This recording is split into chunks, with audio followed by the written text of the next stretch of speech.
Union, West Germany, Sweden, Finland, Czechoslovakia, the USA,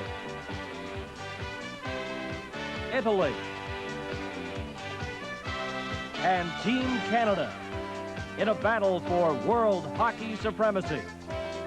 Brought to you by Labatt. We're proud to bring the best to you. This is the one the world watches.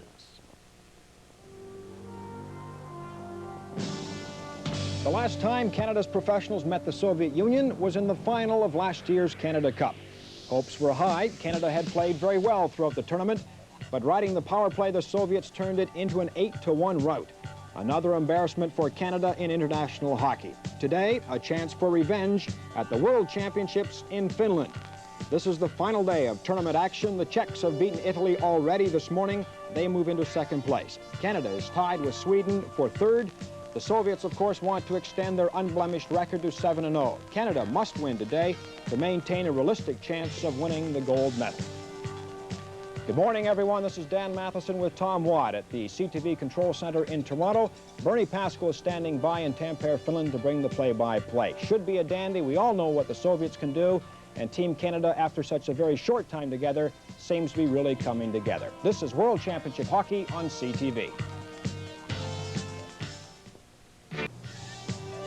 And here's what things look like this morning in Tampere, Finland. They are about to drop the puck in just a couple of minutes from now.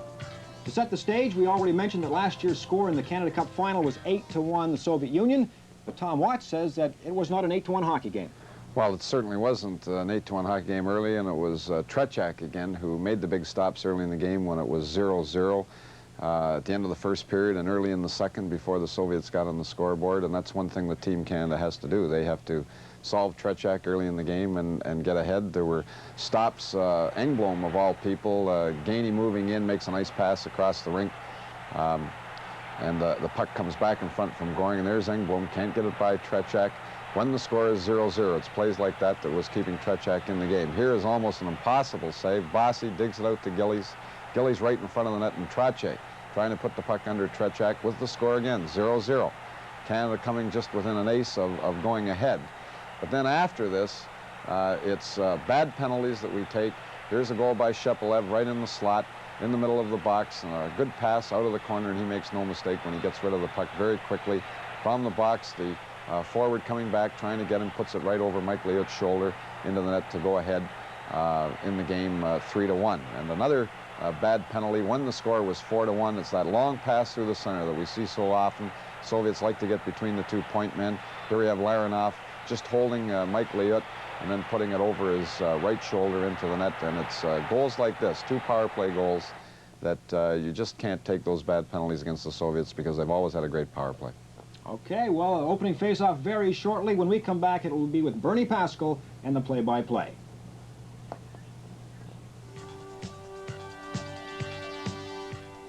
When it comes to feeling young, a lot of it's up here. 3 years ago, Maurice Richard said goodbye gray hair, hello Grecian Formula 16. It was so easy, remember? Grecian's as easy to use as water, works for any color hair.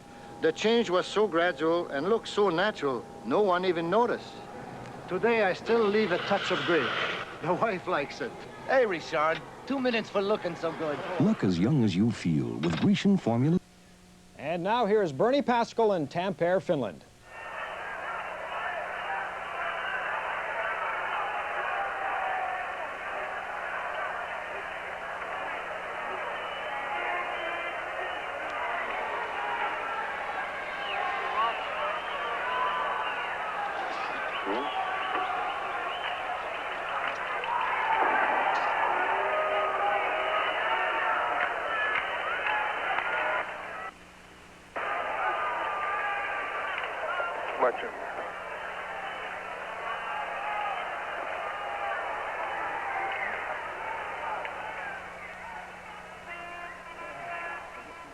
Well, we are having technical difficulties with our hookup between CTV network audio-wise, and Tampere, Finland. As you can see, it's the Soviet Union about to get underway against Team Canada. This is the final game of tournament play. The Soviets are undefeated, 6-0. They have beaten everyone but Canada so far. The Canadians' record, 3 wins, 1 loss, 2 ties. Greg Millen in goal for Canada. We are still working on getting Bernie Pascal. We are not live in Finland. This is from our control center in Toronto. Play is now underway. Team Canada wins the draw, and they are now pressing early.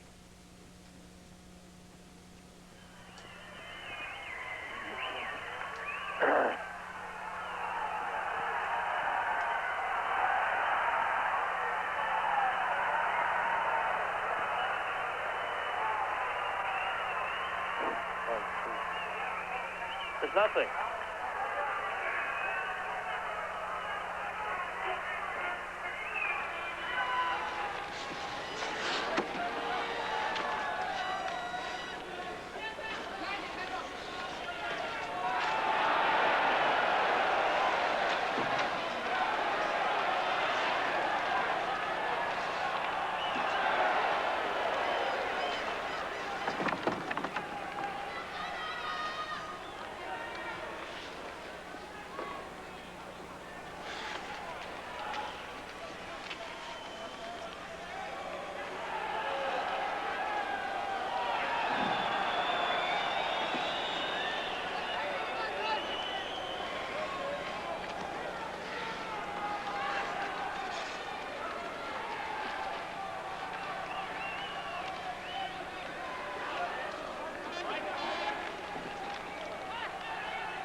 We have no mics at all up here.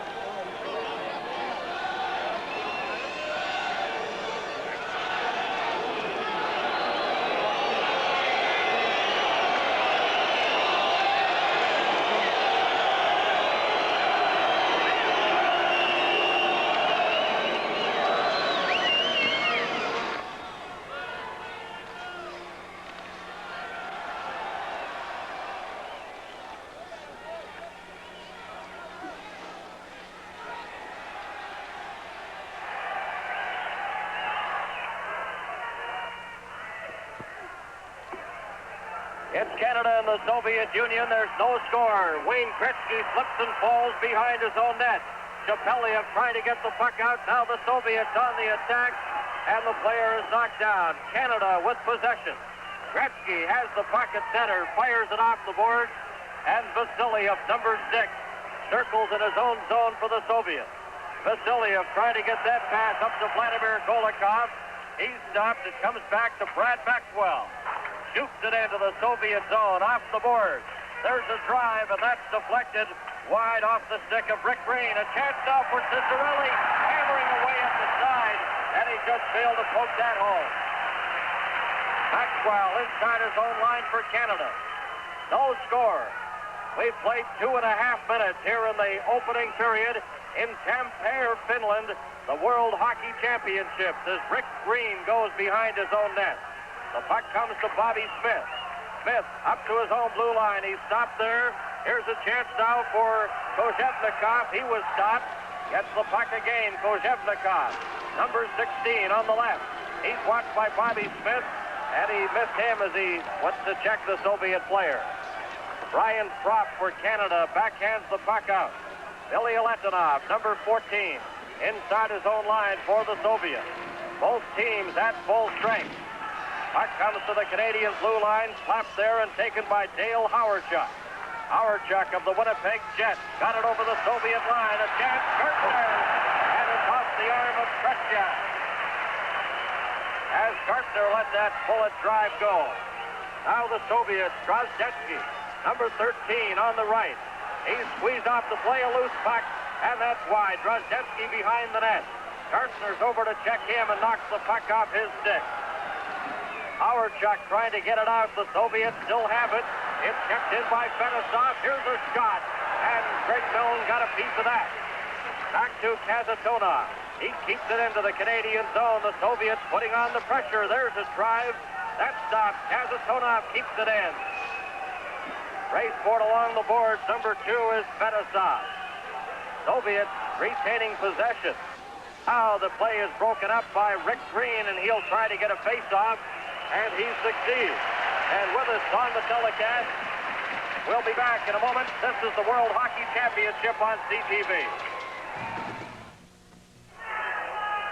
We're back in Tampere, Finland, and we're happy to say we have working with us the general manager of the Minnesota North Stars, Lou Nanne. And Lou, quite a pace in the early going. Certainly has been, Bernie. That's the best Canada's looked in 2 games. They're playing very, very well, and they had some excellent opportunities at the outset. Soviets now have possession again in the Team Canada zone. They've been all over the Canadians in the last minute or so. There's a shot. Greg Millen makes the save and holds on. A capacity crowd here in Tampere, Finland. And the Canadian team was very pumped up coming into this game. They've been taking the body. They know that they have to check the Soviets closely. This Soviet team during this tournament has looked as good or better than any Soviet team we've seen before. And they are very, very dangerous. They're quite explosive, can score 3 goals in a very short time. So you've got to be on your toes at all times. Soviets into this game undefeated. They've won 6 straight games, and they lead the championship with 12 points. Czechoslovakia earlier today defeated Italy 10-0. So Czechoslovakia is second. Here's a chance for Krutov, but he couldn't get a shot on goal. It comes back into the Soviet zone. Vasiliev, a pass right up the middle for Makarov off his stick. Larionov carrying on a shot off the glove of Greg Mills. Mark Napier equalized with the Soviet player Babinov. Now the puck comes out to the center ice area. Larionov of the Soviet Union drops it to Big Babinov on defense. Vasiliev passes up on the right to Krutov, trying to get that lead pass to Makarov, and that failed. And Canada has possession again. We played 5.5 minutes in the opening period, and there's no score. Well, Paul Reinhart's playing tonight. He's had back spasms for the past couple of games. He was playing extremely well for Canada. He felt a lot better. He's able to play tonight. John Van Boxmeer is sitting out. The Canadian team, very, very poised right now. They're working hard. They've had a couple of early opportunities, but they got to keep the Soviets off the board and try and get their attack going again. Rick 5 is out there now for Canada with Wayne Gretzky and Bill Barber. 5 keeps the puck in the Soviet zone. Here's 5, a shot, and TRETYAK made the save. ПЕРВУХИN, a pass up the middle now. Here's a chance for ШЕПЕЛЕВ. He cleared it on the right side. КАПУСТИN at the side, a shot, and that was off the stick of ШАЛИМОВ, and it hit the side of the net. Now it comes out to BILYALEDDINOV. He passes on the right to ШЕПЕЛЕВ, trying to get it in front, and 5 for Canada in the corner after the puck. Referee is Dag Olsen of Sweden, and the 2 linesmen are both from Finland. Now the puck is cleared in. This should be icing, and icing is called. This is the World Hockey Championship on CTV.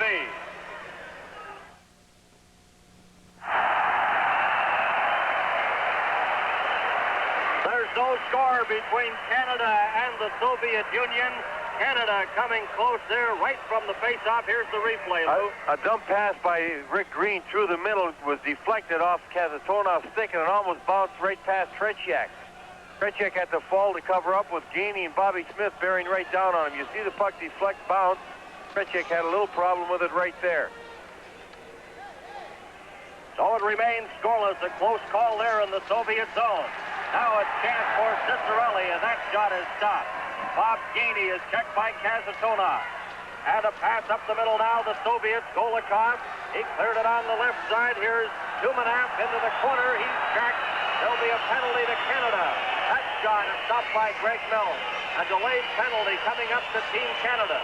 That shot goes wide. Now it comes outside the blue line. And backboard is FETISOV. FETISOV on the right side. Number 16, Kozhevnikov. And we're still waiting for the delayed penalty. And finally, it's called as Canada gets possession. Brad Maxwell will go off for holding, giving the Soviets their first power play. One thing you'll notice in the Soviets, they turn that puck up ice very, very quickly. As soon as they get it, their forwards start breaking out. You know, you see things like your forwards got to be back deep. You can't pass across the middle. You don't use transatlantic passes across your own zone. In other words, yet they do everything. The ice being so wide here, there's almost a quarter more ice surface to work with, so they try everything like that, and since they are such good passers, they are able to break away and capitalize on quick turnovers by the other team. Another thing they do is their high man, usually the center man, he stands way deep in the slot. If they get the puck back to him, he'll shoot off the pass. If not, he'll sort of step into the man coming out to him, allowing the defenseman to take it and go in. Very dangerous on the power play, and they like to work across the middle by the goal mouth here. Oh, the Soviets on the power play. Brad Maxwell in the penalty box. For holding. There's no score as Craig Hartsburg fires the puck off the glass and down the ice into the Soviet zone. Referee is from Sweden, Dag Olsen. Canada, a man short with Brad Maxwell in the penalty box. Now a chance for Krutov. Vladimir Krutov drops it back to Kasatonov. Kasatonov getting set now. Now he clears it to the opposite side to FETISOV. He's checked as Gartner was right on top of him, but they couldn't get the puck outside the blue line. Now it's cleared off the boards down the ice. And going deep into his own zone is FETISOV for the Soviet Union. He gets the pass ahead. Larionov lets it go. Over the line, BILYALEDDINOV with the pass back to Kasatonov. Kasatonov, a drive and a glove save by Craig Mills. The Soviets don't even bring their forwards all the way back on a power play. They had Larionov all the way down on our blue line. And when the pass came down, the cheering you hear, Finland and Sweden are tied 1-1 right now in their game. The pass came down and he just sort of touches it and deflects it to an oncoming wing. You're looking at Brad Maxwell serving the first penalty of the game. The Russians on the power play. Score from Helsinki is 1-1, Finland and Sweden. A victory there for Finland would put them into the championship round and would eliminate Sweden. That's a big game. 1-1 with 9 minutes gone in Helsinki between Finland and Sweden. Here it's scoreless with Team Canada a man short.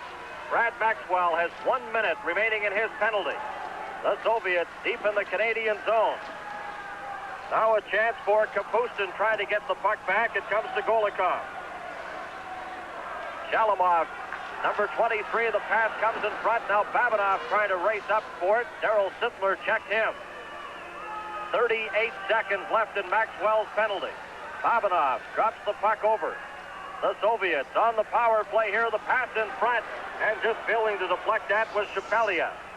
Now it's to the line and kept in there by number 23, Shalimov.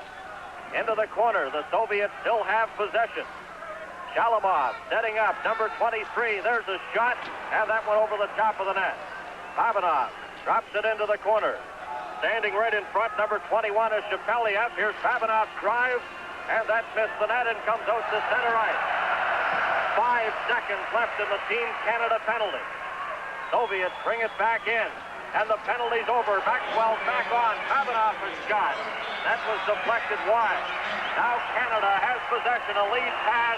And it's offside as Bob Gainey was over the line. Mike Gardner tried to hit Bob Gainey with that lead pass behind the Soviet defenseman, but it was offside. This is the World Hockey Championship on CTV. Super job out there, guys.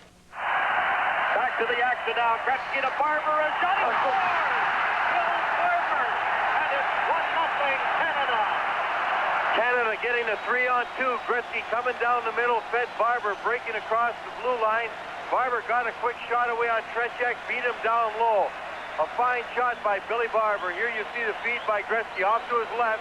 He pulled the defenseman towards him, and Barber let that slap shot go right through TRETYAK's legs, putting Canada ahead 1-0.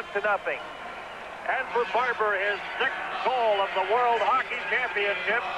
Barber from Gretzky, and Rick Green also gets an assist at 9:46. The Canadian team coming through with a great penalty kill to start it off, and then Billy Barber right here shortly afterwards put Canada ahead 1-0.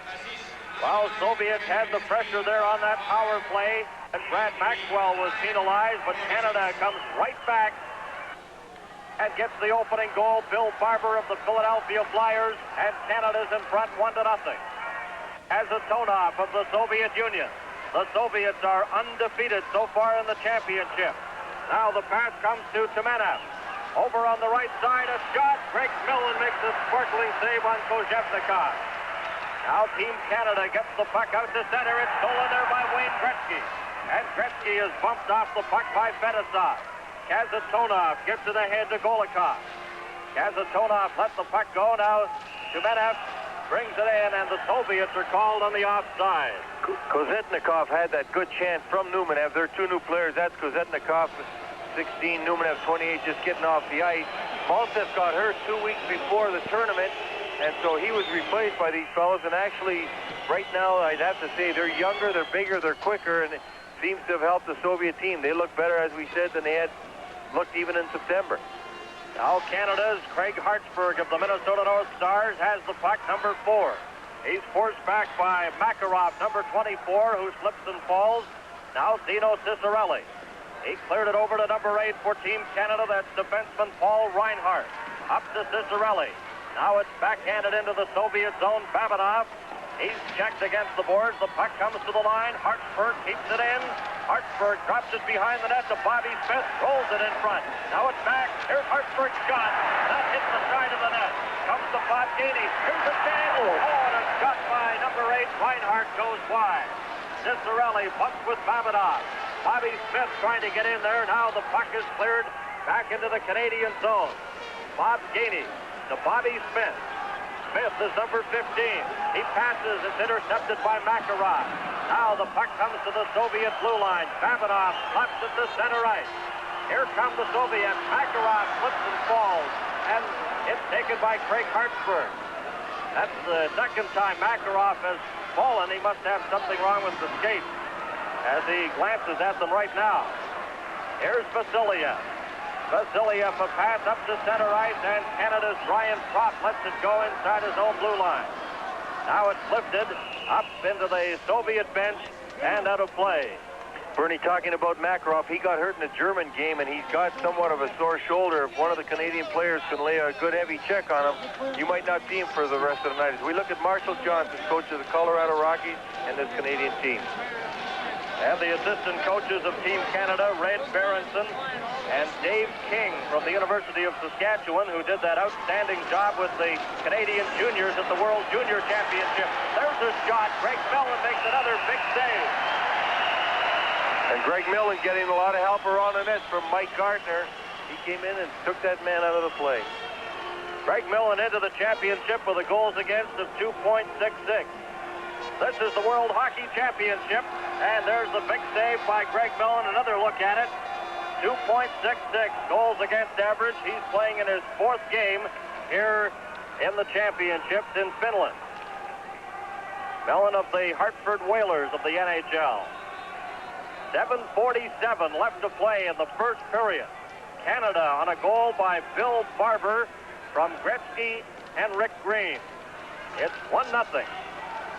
Now Kevin Lowe, number 12 of Edmonton. On defense now for Canada, gets the puck out to center. It's dropped back and the Soviets have it. This is Kapustin, number 18. Inside his own line, almost lost it there. Now the lead pass comes ahead to Shepeliev. He's stopped. And the Soviets now are getting bottled up as Canada's right on top of them at every opportunity. Kapustin is taken out of the play. Here's a chance now for Shalimov. He backhands it into the corner. There's a penalty coming up to Kurt Giles as he upsets Kapustin. Delayed penalty. There's a shot. That stopped another drive, and Millen makes the save. An interference penalty. It'll be to Giles of Canada. This is the World Hockey Championship on CTV.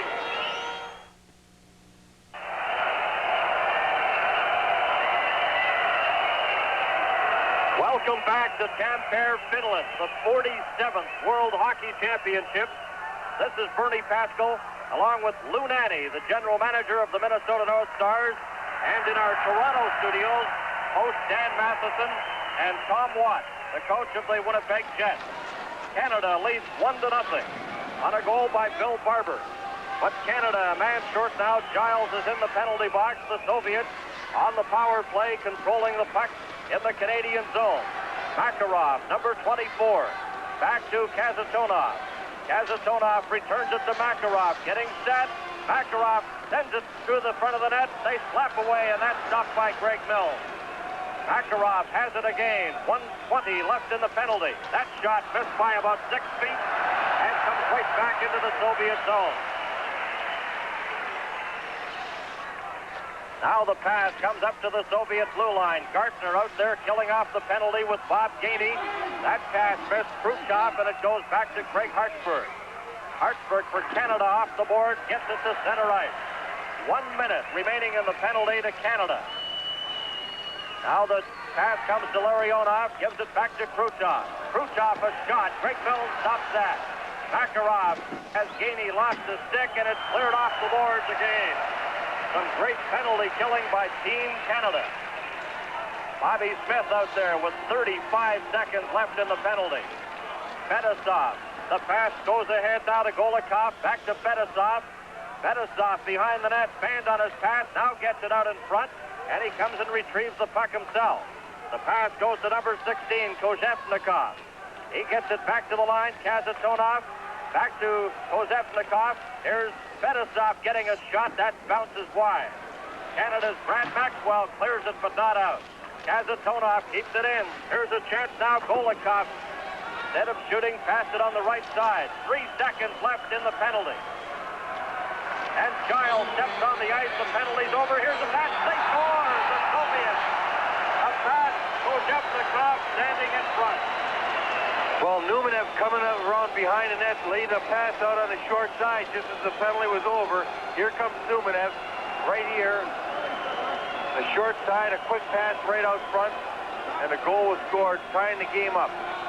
That penalty, by the way, Bernie, not a very good call, a good dive actually by Kapustin. He was being tied up in front of the net. The puck went in the corner, and he just sort of flopped over. And the Canadians suffered for that one.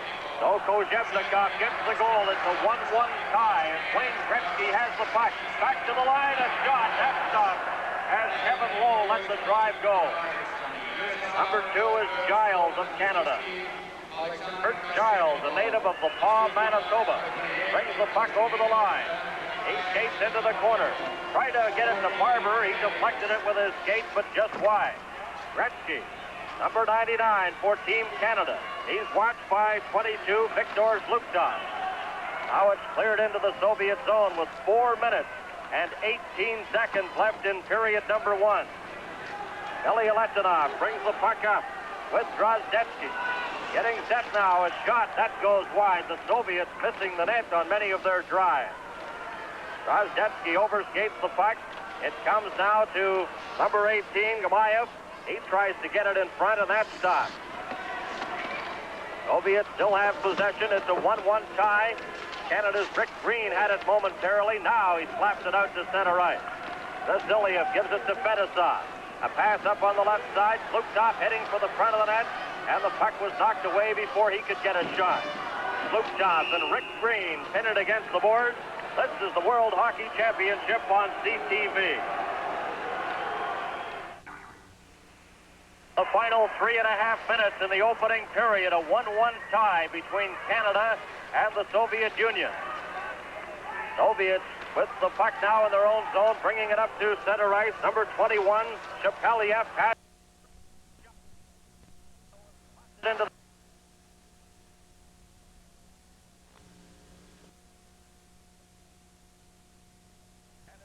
far enough for icing. Vasilia, he's stopped. In for checking is Dale Howardchuk, number 18, and he pins the puck against the board with Vasiliev and Vyacheslav. One thing we say about the Soviets is that they're great passers, but the biggest thing is that they're great receivers. As we look at the young Dale Howardchuk, the rookie sensation from Winnipeg, going to the bench, no matter where you put the puck around the Soviets, behind them or beside them, they have got great agility, both with their feet and stick, to receive passes, so they look like better passers than they are. Now back to the action. The puck cleared up to Krutov off his stick, and Giles has it for Canada. Bill Barber has scored the goal for Canada in this game. Kozhevnikov has scored for the Soviet Union. Larionov, number 11. Now the pass comes to Krutov, up with Makarov. Gets by one defenseman, then lost control of the puck, and Canada has it on the left wing side. Bobby Smith gets it over to Cicerelli. In with Bob Gainey. Makarov knocks Cicerelli to the ice, and he's back now for the Soviets. Makarov, number 24 for the Soviets, is shot over the top of the net. Dino Cicerelli, now he lifts it high into the Soviet zone, and back for it is number 7, КАСАТОНОВ, and it's icing against Team Canada. Both teams not afraid to use the body. The Canadians doing it a little more effectively than the Soviets. The Soviets, as you know, they like to turn and get going into the play right away. They run more interference than we do. The Canadian players taking them out with some real good heavy checks. One thing the Canadians had been doing on the penalty killing, by the way, all the face-offs taken by two centermen, both Clark and Sittler on the face-offs, and it proved very effective, winning draws and being able to get that puck out so that they can change to other penalty killers. Bobby Clark's out there now for this face-off against the Soviet player Golikov. It goes to number 3 of Canada, Brad Maxwell. Both teams at full strength. The final 2 minutes of the opening period in a 1-1 tie. Rick Green, number 5, brings it out now for Canada. He's forced behind the net, leaves it for Brad Maxwell. Maxwell, he lifts it off a stick down into the Soviet zone. It rolls by TRETYAK. VASILYEV touches it, and again it's icing called against Canada. I guess the key, Lou, is to get possession and try to control the puck from the Soviets. That's right, Bernie. You don't want to be turning the puck over to the Soviets. Hockey's like any other game. Possession is the most important part of the game, and the one thing they've got to do, maintain control, don't lose their composure, find someone to pass the puck to. If they can't, try and make a little move, try and control it until you get someone in the open. But you've got to be moving your wings, especially in centers, to get in the holes so the defenseman can give you that puck. 1 minute and 33 seconds left to play in the opening period. Bobby Clark tried to get it to Mark Napier. Daryl Sittler slaps it out to center. BABINOV breaks that up. Sittler has the puck, trying to set up Clark. Now Craig Hartsburg. A pass to Bobby Clark. Clark is stopped by VASILYEV, digging after the puck. Hartsburg keeps it in for Canada. BABINOV, number 4 for the Soviets. 1-1 tie. The pass comes to Kozhevnikov. He passed it right to the Canadian player, Mark Napier. As we approach now, 1 minute left to play in the first period. BABINOV comes out of his own zone for the Soviets. Cleared the puck in, goes behind the net. Reinhardt, number 8 for Canada. He tried to get the pass ahead to Rick 5. He stopped. The Soviets have it again. Trying to get a shot there was number 16, Kozhevnikov. Here's BABINOV's drive, and that misses the net as it was deflected. Reinhardt with Rick 5 digging for the puck, and 5 steps into the Soviet player and knocked him heavily to the ice. Now they hold it against the boards and get a whistle. It's a good thing they did. Craig Hartsburg had broken his stick. He didn't have a stick, and they were trying to make sure to either get a whistle or get the puck out of the zone, because the Soviets, standing in there with 5 men, get control. They throw it around pretty effectively when you've got a man without a stick. One reason, Bernie, as you were saying, you don't want to turn the puck over either.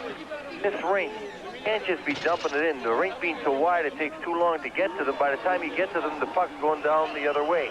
So you've got to maintain control. Don't give them the offense. There's a shot right from the draw. Drozdetsky has looped off, won the faceoff from Gretzky. Now they go after the puck at center. It's taken there by PERVUCHIN. 15 seconds left to play in the opening period. Canada coming back. Rick 5 to Barber's shot off the stick of BILYALEDDINOV. PERVUCHIN is knocked to the ice. Here's a chance. 5 a shot. That goes wide with 4 seconds left. A great opportunity for Rick 5. And that'll do it. The first period comes to an end as Canada gets a shot right on goal on TRETYAK. And you talk about an action-packed 20 minutes, Lou. It certainly was. And right at the end, Gretzky made a great feat to 5, but he just missed his shot. It's unfortunate, but a good period of hockey. This is the World Hockey Championship on CTV. In 1972, Paul Henderson had 3 game-winning goals. Paul, maybe you can tell us about them. Yes, this was in the 7th game, probably the best goal I ever scored in my life. I've never beaten 2 defensemen in my life and then beat the goaltender, but I was able to do it in that point. And of course, that one was sort of not a bad one either, I guess, when you kind of think about it. Well, it was the winner, so it counted. People today still say, do you know where you were when Paul Henderson scored that winning goal? What about yourself? Do you ever get tired of hearing about that same goal time after time? No, not really. I think that if you want to be remembered for something, it's good to be remembered for something like that. And I think it's this time of year that usually come September, it's brought up more and more. So it's good to refresh the memory again. Well, let's talk about the Soviet team that we're seeing today. Lou Nanne mentioned that this may be the best team that they have ever had at the World Championship Series. Will you confirm or deny that from what you remember in '72? We played not a bad team in '72, but I really believe the Russians are improving. I think hockey is improving. I think boys are getting bigger and stronger. They shoot the puck harder. And, of course, he has seen them play, so I would probably say that he is right. It's probably the best team that they have assembled. Their biggest weapon's the power play. Brad Maxwell took a penalty. Kurt Giles took a penalty. They did not score. Do you think that might be a factor today? Yes, I definitely think so. The Giles penalty was a bad call as far as I was concerned, and that really was a power play goal because Giles never did get back into the play. They're such experts at puck control, and Lou Nanne made a good point. They handle the puck so well. It doesn't matter if it's on their stick, they can get it out of their skates, and they play a very good, controlled game of hockey, and they don't take unnecessary chances. They try to get the good play, and you really have to stay away from penalties. But Canada did a very good job killing both those penalties. I noticed in the first period that Canada doesn't seem to use that extra 6 feet on either side of the rink. They seem to play so much in the middle. How long does that take you to get accustomed to that wider ice surface? I don't want to make excuses for Canada or anything like that because a few of the fellas have played over there, but when the Europeans are used to playing on that ice surface all the time, they're much more familiar with it. We play 80 games here, you play the playoffs, and you get programmed to that type of thing, so it's tough to make that transition. If we played on that type of ice surface all the time, I think we would do much better. Goaltending. TRETYAK may be a little off today. You don't very seldom see TRETYAK let a goal like that in. A good shot by Barber, of course. You hit the 5-hole, and when you hit it, you sometimes are able to do that. But I don't think TRETYAK wasn't tested that well. Greg Millen come up and made 2 or 3 real good chances, or real good saves to hold the Canadian team in. I thought the Canadian team played well. I thought they, they controlled the Russians in the center ice zone. I think they got a very good chance to win the game. Very briefly, what about the style of play difference between the Soviets then and now? They seem to be more attack-oriented, more free-flowing than they used to be.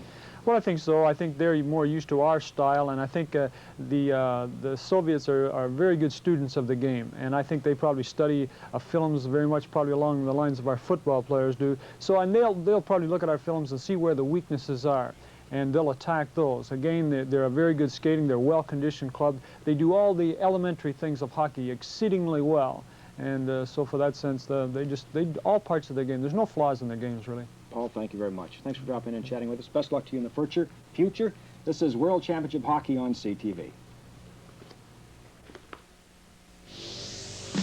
It is 3-1, the Soviet Union in front of Canada in Tampere, Finland, the final game of tournament play at the World Hockey Championships. Dan Matheson back at CTV Control in Toronto. We have Billy Harris with us today, now noted as being a coach with the Edmonton Oilers, and it is interesting to note that Wayne Gretzky has not scored today. Wayne did score twice against the Americans, but they were his first 2 in the tournament. And Canadians are used to Wayne Gretzky taking a hockey game and just dominating it. Well, I think, Dan, a lot of people don't understand. I know Wayne participated in 5 playoff games in 7 nights. A week ago Monday, we played in LA. We chartered home. The team got to bed at 7 in the morning. We played game 5 that night. The next day at 12:30, Wayne was on a plane to Finland. So I compare it to a boxer. I think back in August and September, he went 5 rounds in the Canada Cup. Played 80 games, it's like another 10 rounds, and all of a sudden somebody says, I think you can go another 5 rounds, we need you. And I'm always afraid. Last year it was Lafleur did the same thing and almost got injured in the first game. And he's a very tired hockey player, and it's unfortunate for the hockey fans in Europe who look forward to seeing Wayne, and they're not seeing Wayne at his best. They're seeing a very tired hockey player. But it is indicative, really, of the same kind of thing that almost every Canadian pro goes through. Exactly. And I think there's 6 teams over there that have prepared a year in advance for this tournament. I think it's showing now with Canada and the U.S., they're not as well prepared as the other 6 clubs. And I think it shows, and it shows on Gretz, that it's just not the right time, and it's unfortunate that the hockey fans in Finland aren't seeing Gretz at his best. You said something while we were watching that second period that was a little scary. You said the Russians just might be coasting. And there's an old bromide in the National Hockey League that the pros cannot just turn it on and turn it off at will. You have to kind of peak and lower yourself like that. How can the Soviets do that? They're noted for doing that. They're extremely well prepared psychologically for a tournament like this. And the last thing I think they want to do today is to antagonize Team Canada and beat them badly, because it appears that they'll probably play the next game, the first game of the medal round. So I don't think they'll do anything to get Canada upset, like if they beat them 9 or 10-1, I think Canada may say, hey, we got to make up for that, where I think they'd be content to win 4-1, 4-2, or tie 4-4 in this particular game. So I don't think they feel this game is as important as the one coming up. Billy Harris has a wealth of international experience. You have coached the Italian national team, the Swedish national team, also the Team Canada entry in '74. How has this tournament evolved as you've seen it over the years? Is it a different tournament now than it used to be? Well, it's peculiar how it all started, Dan. Back in 1972, I think that tournament was arranged so that Canada could show the world that we were superior, the best hockey country in the world. And I think since that first tournament, we've been struggling to keep up with the Soviets. So I think hockey has improved tremendously. I think there's been a great exchange of tactical ideas, off-ice training methods, and I think for the spectator, the hockey is a much greater spectacle. And the interest, teams like Finland and Sweden coming along, West Germany, Italy putting up a good showing in the tournament. So internationally, I think hockey has improved tremendously over the last 10 years. We know going into a world championship that the Canadian attack is going to be its own inimitable self, but you have to worry about defense because you must defense differently against the Europeans than you do at home. Well, like Kevin Lowe, one of our defensemen with the Oilers, he's over there, and I talked to him briefly before he went over. And in our game here, a defenseman, he has to challenge a winger who goes in deep in the corner, and he almost has to commit himself to play him physically. Where on the bigger ice surface, you're almost protecting a zone, and it's a tremendous adjustment, especially when a Canadian hockey player goes over there and he's tired, and you have to keep reminding yourself that with that bigger ice surface, a defenseman especially, he can't commit himself.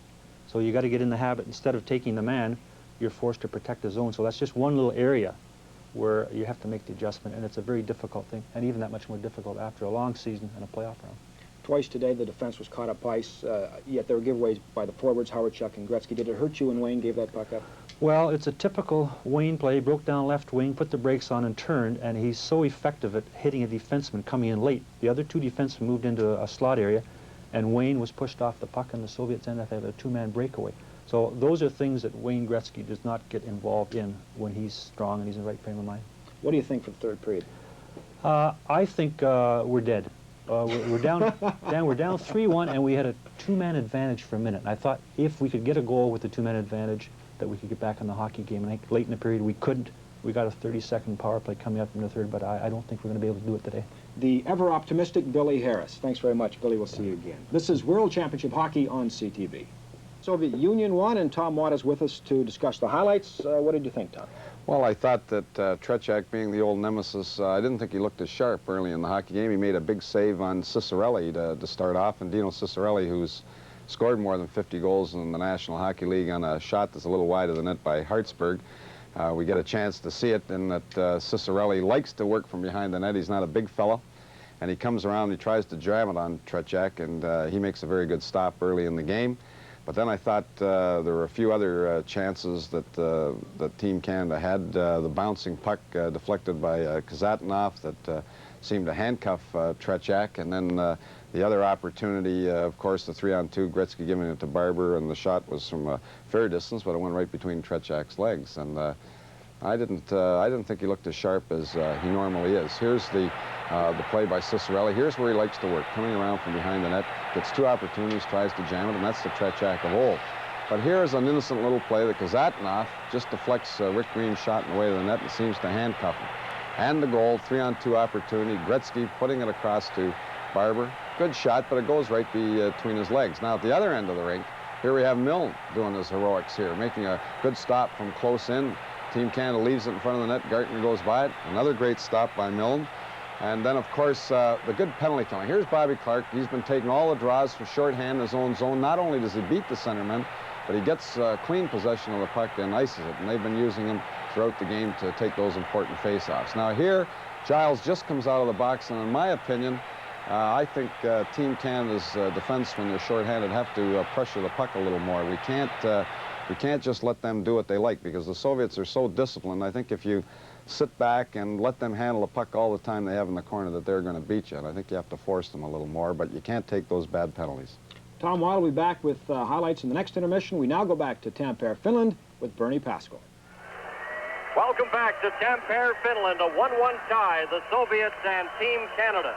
This is Bernie Pascal along with Lou Nanny here at a jam-packed rink in Tampere, and we're happy to have with us now Al Eagleson. And Al, comment from you on that first period. Well, I think the great period of hockey for the fans and for Canada, Soviet Union. The Soviets are so good defensively, as I just said to Lou Nanny, that we forget just how tough it is to score against them. on the Billy Barber goal. The puck was standing on its end, and just he got good wood on it. Nice pass over from Gretzky. It was unfortunate that the penalty, we still have 2 penalties, and then 5 seconds later they scored. It was on a good play, and what can you do against these fellas? Al, I know you've been meeting with many hockey bodies here in Finland, in particular the Soviet Union. Any big news coming up? John Ziegler and I met with them last week, and I met with them again yesterday. We're giving some thought to the next Canada Cup in '84 and to possibility of games between NHL club teams and a visiting Soviet Union team, aiming with the December 31st game in Montreal, as has become a tradition. Okay, thanks very much, Alan Eagleson, for dropping by, and we'll let you get back to your seat and enjoy the rest of the game. And I just say hello to my wife and daughter and tell them I'm having a good time on my birthday today. Oh, happy birthday. Happy birthday, Alan Eagleson. It's Tretjak's birthday tomorrow. He doesn't get old, though, does he? You often wonder what's going to happen. The one position that the Soviets really haven't shown any depth has been at goal, Bernie. And Michigan has played some, but really he hasn't had a great deal of experience in international hockey. And when you look at it, you wonder why they actually haven't developed more goaltenders. One of the reasons is they start cutting kids out at 14. They take a position and they stick with them right there. And maybe some kids might develop later and they never get the opportunity in the kind of system that they're operating under. So we get set now to start the second period. Both teams at full strength. And the puck is cleared into the Canadian zone. Paul Reinhardt. Makarov checks him. Hartsburg, number 4 for Canada, gives it to Mark Napier, number 31. He loses it to Fetisov. His shot went wide. Bobby Clark had trouble with it. Here's a chance for Krutov, a drive. And that's rolled just wide of the open side. A drive by Makarov. Here's Krutov getting set now. Krutov, and he's checked, and the puck is hooked away by Hartsburg. Hartsburg, number 4, straight up the middle now for Canada with Mark Napier. The pass to Darryl Sittler and Clark, and it's called offside at the Soviet line. It was a good play, and Sittler was just cranking up for a shot. As we look at Krutov, he got flashed. I thought he died on the ice, then made an effort to get Hartsburg. He didn't get him, and now he's in some pain. Extremely well on the fly. Seems like he's sore arm somewhere. 21-year-old Vladimir Krutov being attended to at the Soviet bench. Rick 5 passed the puck. It's intercepted. Here's Kapustin of the Soviets. He's spun around, and Babinov covers up. Babinov, number 4, tried to hit that pass to Kapustin. It got away from him, and Greg Mellon comes out of the net, gives it to Rick 5. 5 is stopped there by Shepeliev. Shepeliev up with the puck. There's a scoring shot, and that's stopped by Greg Mellon as Shalimov let it go, and there's a holding penalty coming up to Canada. Kurt Giles going off for holding on the near side. Hank Olsen thought that he pulled the man down, and the Soviets going to get their third opportunity on the power play. This is the World Hockey Championship on CTV.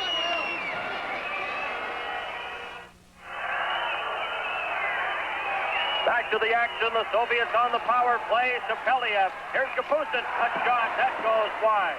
Giles in the penalty box for Canada. Babinov drops it back to Kapustin. Looks over at Vasiliev, now he gives it to Babinov. Babinov returns it to Kapustin. Kapustin trying to set it up to Shepeliev. Green got a piece of that. There'll be a penalty to Shepeliev for interference. And he did definitely interfere in that play with Kevin Lowe going around the net to get that free puck. He'd had a shot to get the puck out of the zone. Shepeliev pulled him down, interference. Now teams will play it 4-a-side. First penalty on the Soviets. There's Kevin Lowe as he was going after that loose puck. Shepeliev pulls him right down. Dag Olsen from Sweden on the spot, making the call. Giles has 1:34 remaining in his penalty. Now Shepeliev off for interference. The Soviets played their first ever international game here in Tampere. That was back in 1954. And that game, they defeated Finland 8-1. And you'll recall a couple of months later, they went on to win the World Hockey Championship in '54 when they defeated Canada, the Lyndhurst team 7-2. And they lead this championship undefeated with 6 straight victories. This game is tied 1-1.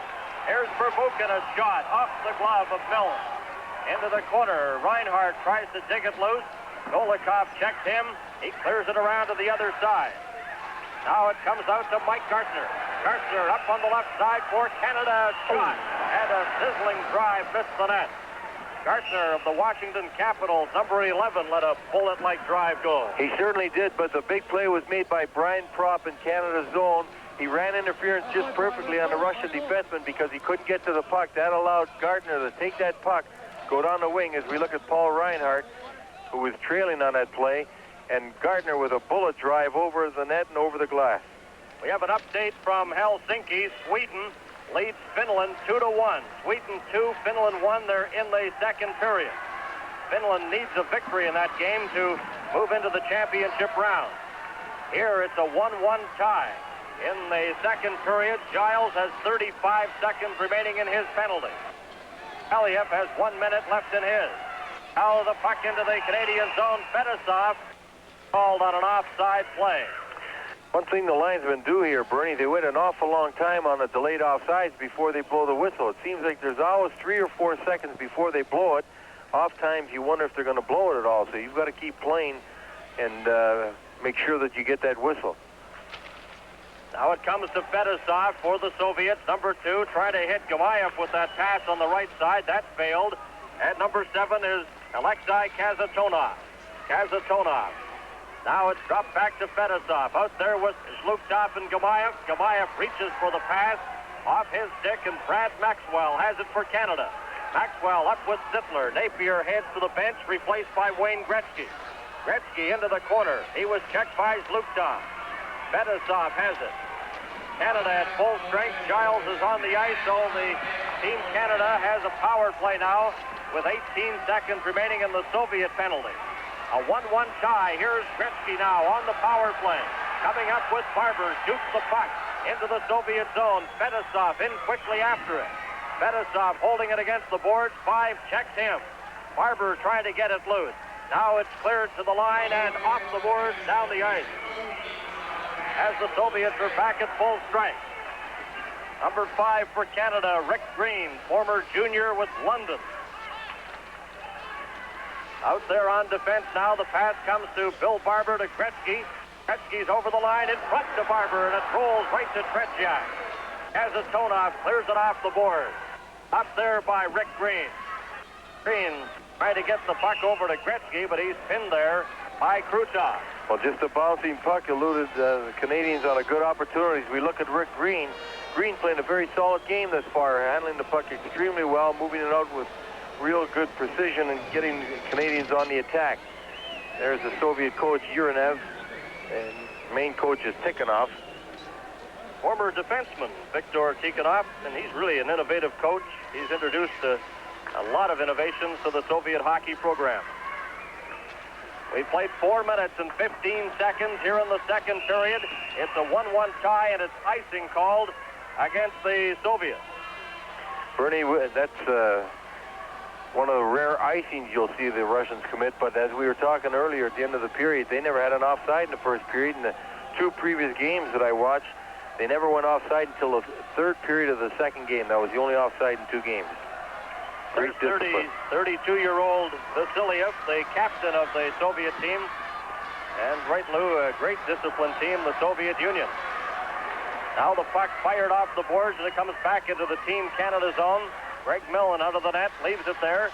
It's backhanded by Kevin Lowe.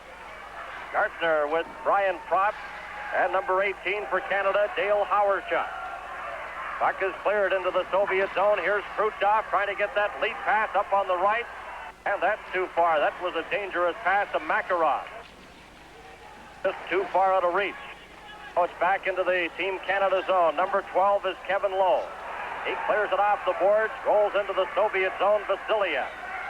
He's forced back by Dale Hawerchuk. Hawerchuk stole the puck, but Vasiliev had a hold of his stick, and he couldn't get free to get control. Now BABINOV circling in his own zone.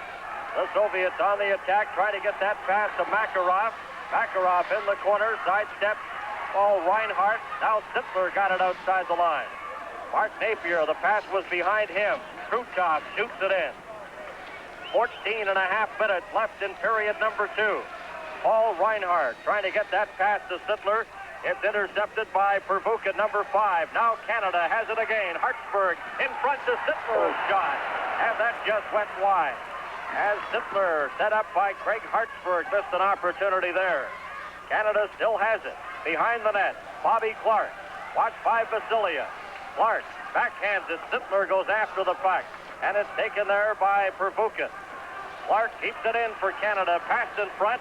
Now the Soviets break out of their own zone. The pass comes to SHALIMOV. Trying to get it back to ШЕПЕЛЕВ. He's knocked against the boards. Hartsburg chases after the puck. He's checked by Viktor SHALIMOV. Bobby Smith. He gets it ahead now. Here's a chance. Reinhardt shoots it in and heads to the bench on a line change. Gretzky comes out with 5 and Barber. Green and Maxwell on defense. Gretzky for Canada. The pass ahead to Bill Barber. Barber backhands it over to Rick 5. 5 a shot, and that's off the net. Gretzky, number 99 for Canada, keeps it in at the line, gives it to 5. 5's drive, Barber in front, and he couldn't control the bouncing puck. The Soviets have it again. BILYALEDDINOV. The pass comes on the right side. Now it's dropped back in, stolen by Rick 5. 5 passed it right onto the stick of SHALIMOV. And the Soviet player SHALIMOV in with ŠEPELEV. Watched by Rick Green. And he's checked by Green, and Barber has the puck for Canada. A quick pace in this hockey game. No question about that. It's called on an offside at the Team Canada line. This is the World Hockey Championship on CTV.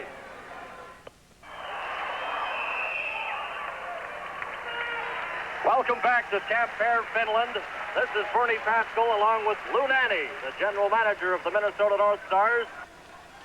Color commentary with us on this CTV telecast, and back in the studio of Dan Matheson and Tom Watt, the coach of the Winnipeg Jets. And Millen holding the puck there, the face-off in the Team Canada zone. Most of the fans here cheering for Team Canada. And you can hear them. They're a noisy crowd here at Tampere.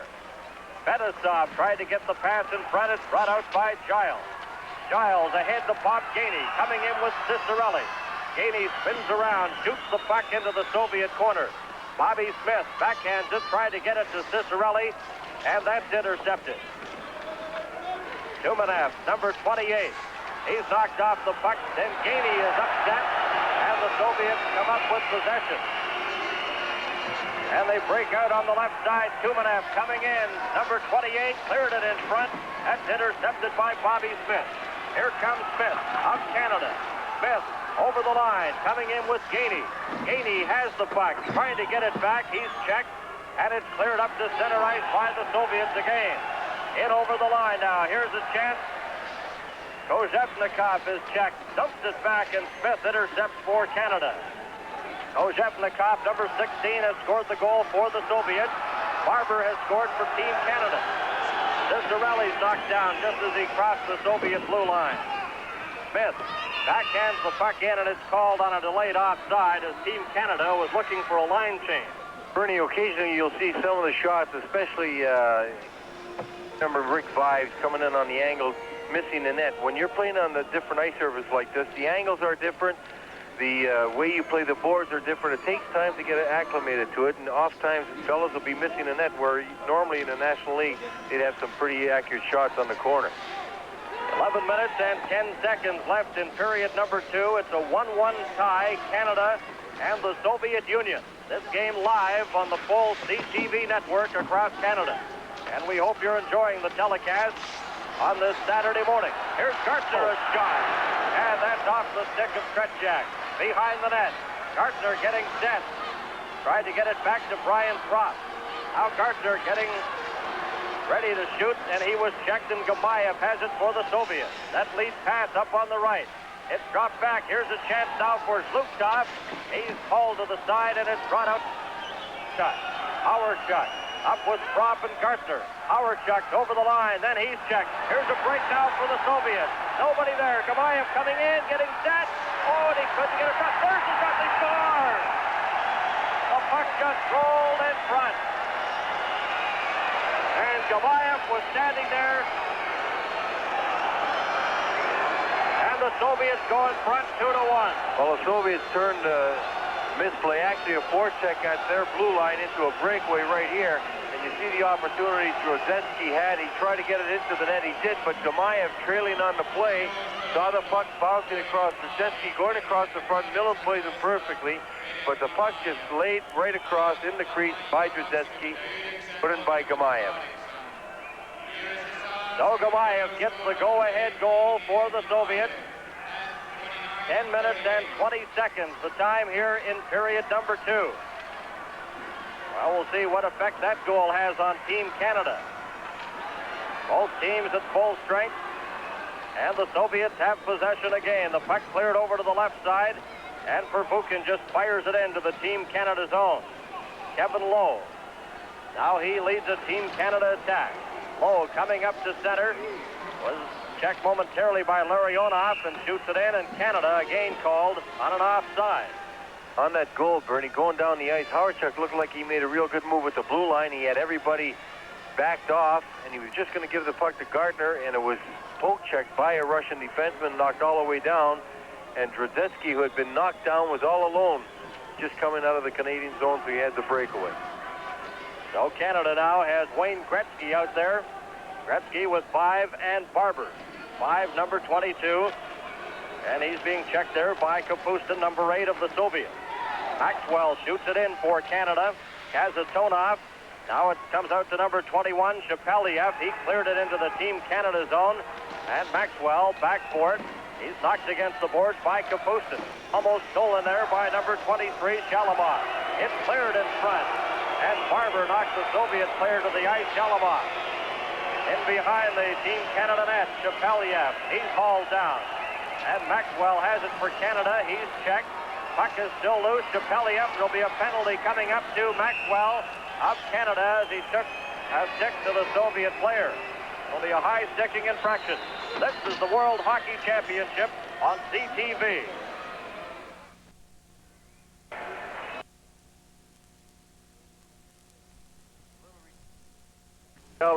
Many times you get caught. Over the head, as we were just watching a replay here by the Russian, and he turned around and gave it right back, and the referee was on the spot, saw the retaliation and called it. 9:13, the time of the penalty. Brad Maxwell off for Canada. Now the puck comes back. Getting set now, the Soviets on the power play. A shot, that's stopped by Milne as Makarov let it go. 9 minutes left to play here in the second period. The Soviets leading Canada by a score of 2-1. Pass comes up on the left. Here's Makarov, number 24, drops it back. Kasatonov keeps it in. Kasatonov sends it over to FETISOV. His shot, that's blocked by Gainey. FETISOV has it again. Trying to set up here on the power play. Sends it over. Kasatonov a drive, and Millen makes the save. The Canadian team doing a very good job of keeping people away from the net and not getting in any position for a pass, so the Soviets now have started to shoot from the point. Both FETISOV and Kasatonov taking shots as Marshall Johnson surveying his bench, telling who he wants out there next. But the Soviets shooting more often than they usually do on the power play, now hoping to get a tip from someone in front of the net, as they are not being able to just move that puck close to the net. The Canadian team has cut that off pretty well in the power plays up to now. So we're ready now, the face-off in the Team Canada zone. Number 9 out there for the Soviets, Krutov, with Makarov and Larionov, number 11. It dropped back to Kasatonov. He returns the pass. Here's a chance now, a clearing pass in front. Larionov just failed to get it. Gainey runs into the Soviet player, FETISOV. Kasatonov with 1 minute remaining in the Team Canada penalty. There's a shot, and that's deflected wide. Cleared off the boards and down the ice, and backed up over the glass as it took a weird hop and out of play. Certainly did. It just hit the ledge. As you saw, the Soviets having that chance there. That's their pet play that we were talking about earlier. Pass across at Larionov. Brad Maxwell serving out the remainder of his penalty. There was the best opportunity for them to score in this power play. Usually they love to move that puck in close to the net across the goal mouth for a quick tip. But up until that time, they hadn't been able to even try that. Number 21 is Shepeliev out there now for the Soviets. He's with Shalimov and Kapustin on this power play. 41 seconds left in the Team Canada penalty. Kapustin checked by Bob Gainey. Moving in there to help out is Kevin Lowe. The puck is cleared around. This is Shalimov. Drops it back to the line. Gets the return pass. Vasiliev gives it to Babinov. His shot deflected off the stick of Shepeliev and goes wide. 21 seconds left in the Canada penalty. In the corner now, this is Shepeliev. He's checked by Lowe. Soviet setting up here on a power play. Sittler out there to kill it off with Bob Gainey. In behind the net now. Shepeliev is in front looking for a pass. He's being covered by Giles. The puck over to Babinov, a drive, and that's stopped by goaltender Miller. The penalty is over. Maxwell trying to get back in on the play. That shot off the stick of Greg Milne. Now Babinov gets it over to Kapustin. He's checked by Sittler. The puck. Giles trying to get it out and hit Kapustin, and Bob Gainey finds a spot, shoots it down the ice. But it'll be icing as Vasiliev touches it. This is the World Hockey Championship on CTV. 6 minutes and 30 seconds left to play in the second period. We're live from Tampere, Finland, and the Soviet Union leading Team Canada 2-1. Here's a chance now for Tumenev. Tumenev gets the puck over to number 16. Kozhevnikov, he's checked. Puck is still in the Team Canada zone. A drive by Pervukin and off the stick of Millen, and that's deflected high into the crowd. And a real heavy check by Rick Five on Tumunev in the corner. It's funny how anytime you just touch them, and they are great actors also. Right there as Five was skating by Kazanenkov. He just touched him, and he bent right over as if he had been speared, trying to draw a penalty. But you've got to give the Soviets credit for their durability. They look like they've really been hurt, and they're back out there the next shift. Zlukov, number 22, will take the draw against Bobby Smith in the Team Canada zone. And the puck right from the draw goes down the ice into the Soviet zone. Backboard is FETISOV, number 2. For World Junior All-Star at the World Championships in '79. FETISOV on defense. Puck is cleared up to the Team Canada zone offside, and that's one of the infrequent offsides against the Soviets. Well, that was from behind their own blue line. They try those long passes quite often. That time, they didn't get enough on the pass, and the face-off back in their own zone. They had just gambled on a pass coming out there. Burning Bobby Smith almost picked it off just before they made that offside pass. They just like to fire it out of the zone as quickly as they can. The Soviet goal scorers, Kozhevnikov and Gamayev. Bill Barber has scored for Canada. 2-1 with 6 minutes left to play in the second period. Mark Napier's shot. Tretyak stops that. Bobby Smith into the corner with FETISOV. FETISOV falls. Kept in, though, by Napier in front. And Tretyak just scooped that puck away as Smith was going after it. FETISOV gives it to Gamayev. Gamayev, a pass up the middle to Zlukov. He tried to hit a pass on that right side, but back to get it for Canada is Rick Green. Green, number 5. Drozdetsky checked him. Here's Gamayev. Gives it to Zlukov. Zlukov is stopped by Paul Reinhardt. Now Smith ahead to Mark Napier. Napier lifts the puck high into the Soviet zone. Tretyak bats it into the corner. 5:05 left in the second period. Reinhardt and Makarov after the puck. Uryanov tried to get to it. Here's Wayne Gretzky back for Canada. Gretzky moving in. The Canadian players knocked down in front. Here's a chance now for Canada. 5 trying to get it. Barber is checked against the boards. 5, and it's intercepted by Kasatonov. A pass up the middle. Here's Krutov coming in now for the Soviets. Along with Makarov, the puck goes into the corner. Gretzky cleared it, and Rick 5 has it for Canada. Back to Gretzky, coming in with Barber. Gretzky in the corner. Vasiliev checked him. Gretzky overskates the puck, and the Soviets swing out. Here's Makarov in on a breakaway. Makarov right in. He scores! Makarov! Well, Makarov picking up that pass goes down. Actually, it was a 2-1-0 breakaway. He came down, made a move to his backhand, and put it upstairs. Makarov just trailing back on the play, comes down a 2-1-0. makes a move to his forehand and goes to his backhand and puts it up and over Millen to put them ahead. Millen's actually got a piece of it with his goal stick, but not enough to keep it out of the net. Here's the move by MAKAROV again. Backhander upstairs, putting the Soviets ahead 3-1. So with 4 minutes and 12 seconds left in the second period, MAKAROV increases the margin to 2 goals, favoring the Soviets. And they're called for icing with the face-off back into their zone. The cheer here is the out-of-town score from Helsinki. It's a 2-2 tie between Finland and Sweden. And they've played 38 minutes of that game in Helsinki. Finland needs a victory over Sweden today to advance to the championship round. Lowe keeps the puck in for Canada. Gartner stepped into PERVUCHIN. The puck is cleared out to center. Number 23, Viktor Shalimov, trying to get it over to Kapustin. And the Team Canada player goes into the corner after it. That's Giles. Giles, number 2, let it go to Lowe. Lowe is bumped by Kapustin. Howard check to Brian Propp. Off the boards, and it goes into the Soviet zone. Number 5 is PERVUCHIN. PERVUCHIN trying to get a lead pass. That went astray. And Lowe, number 12, behind his own net for Canada. Up on the left side to Propp. Now Canada trailing by 2 goals. A long shot by Propp is cleared into the corner by TRETYAK. Gartner, number 11, went after the puck, but it's cleared up on the right side. After it there is Shalimov. He couldn't catch up to it. Hartsburg was there to intercept. Hartsburg passed it right to the Soviet player, Tumanev. He cleared it in front. Hartsburg got it for Canada and gives it to Gartner. Gartner to Propp, coming in with Howardchuk, and he fires it in and heads to the bench on the line change. 3 minutes remaining in the second period. Now the Soviets come out of their own zone. Up over the Canadian line. Golikov is shot. Millen stopped that.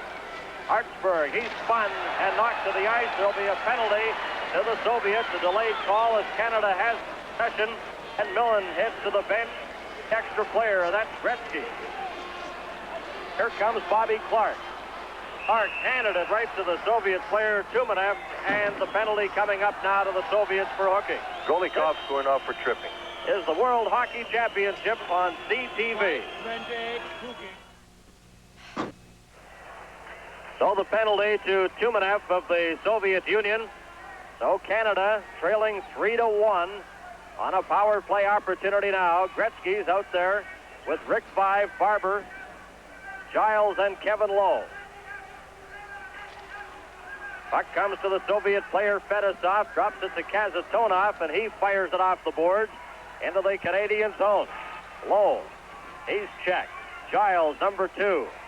He brings it out of his own zone now for Canada. Pass to Wayne Gretzky.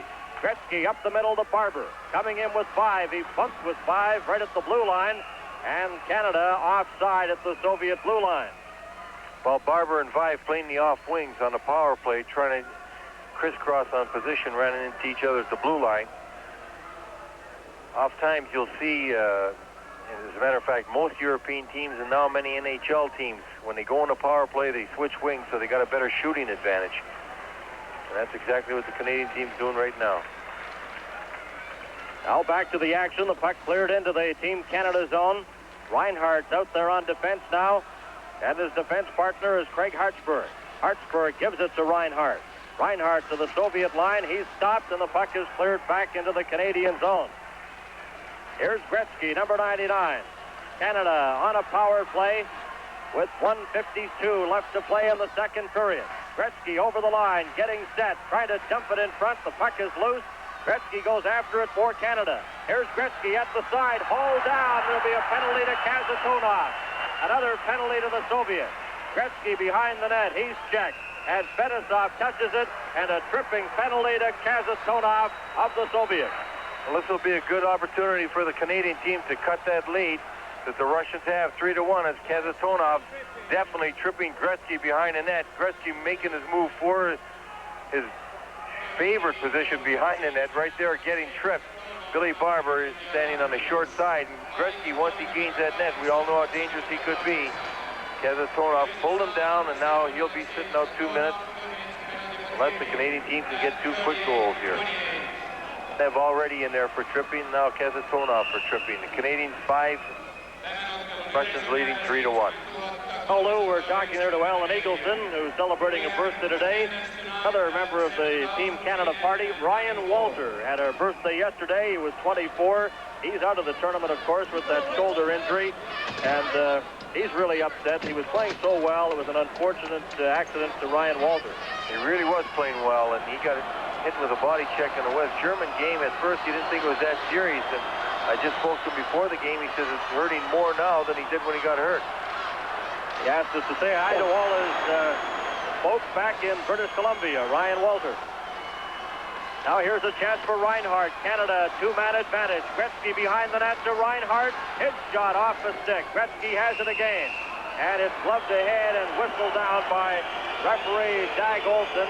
42 seconds remaining in one Soviet penalty to Tumanev. Well, there you see it, 42 and 1:45. The time remaining in the penalties, 1:45 and 42 seconds. Soviet defenseman like that man right there, Pervuchin, very agile, and whenever they're killing the penalty, they never seem to allow that puck to get to the net. They block a lot of shots. He had just blocked one right there from Reinhardt.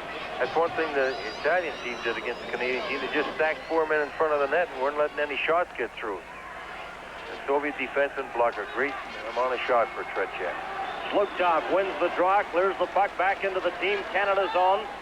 Soviets leading Canada 3-1. Canada has a two-man advantage right now.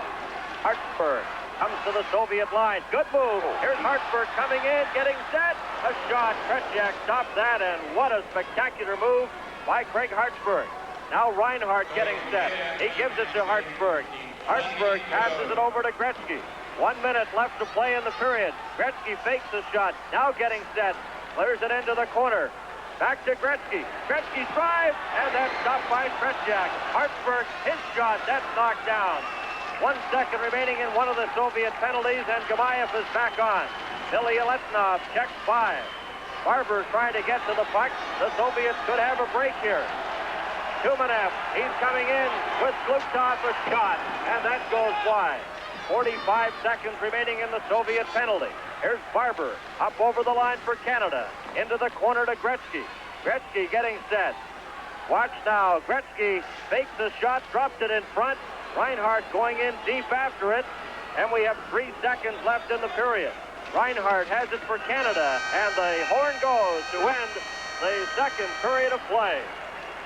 And an action-packed 20 minutes again. The Soviet Kasatonov has 29 seconds remaining in his penalty. So Canada will start the third on a power play, but they're trailing by 2. This is the World Hockey Championship on CTV.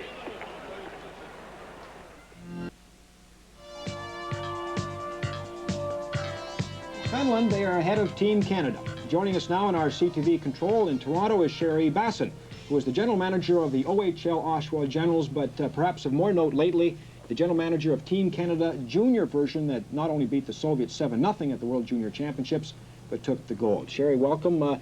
We were talking there just before we got on. A lot of keys, you thought, a lot of different little things that all added up in that tournament to the final result. Really, I think so. I think that Billy alluded to the psychological of getting ready for a tournament that was such a key thing for us as juniors. I think that there were certain things that we discovered in studying the Russians and the Europeans that we found that they work a lot on offense. And so we decided to do some things in the previous, from watching films and some reports, we felt that a lot of the times that we reacted as opposed to acting.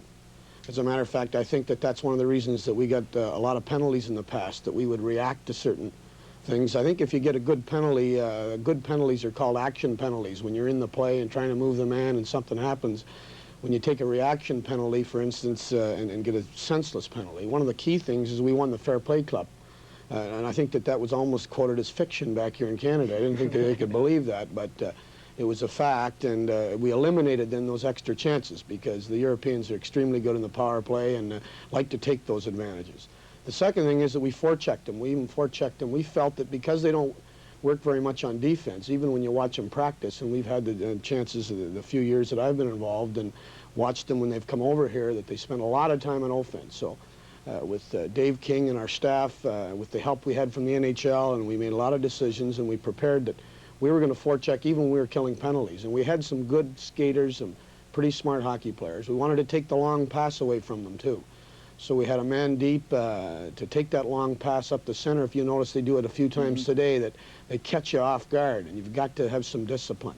I think away from the puck, you have to be disciplined with them. They have a tendency to mesmerize you, where they get everybody watching the puck, and then all of a sudden someone comes in the back door and they get that first goal. We just kind of got a glance of it. It looked like that's what was happening, where you really have to be disciplined with your offside defensemen and so forth to know where your people are off that far post, because they have a tendency to get you looking over there in the corner everywhere, and bango, the puck comes and the guy's sitting there. And especially with the way they handle the puck so well on their backhand and their forehand, they can catch the puck so well and release it. And that was part of the discipline, and the discipline of not reacting. And I think that's a psychological thing, as well as the management. I was one of the general managers, really, with Bob Strum, and the fact was that even the staff, I think one of the key things is we got to put our egos aside.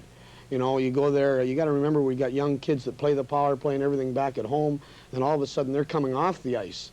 They're going to be replaced when through their whole career since they were peewees, they've been replacing people. And that's a psychological change all of a sudden, and there had to be a team factor in it.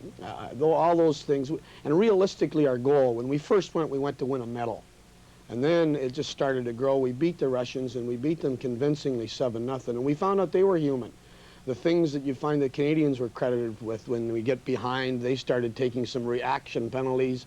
They became individualists. They forgot about the team play aspect. They tried to do it themselves to get them back in the play. And then, of course, that psychological thing, the momentum that they call Big Mo with anybody, ask anyone, that like I think what Boston might have winning, you know, and that was just a key factor. And it's just, you put all those aspects together and then you win it. It's an exciting moment. Sherry, thank you very much. Thank you. This is World Championship Hockey on CTV.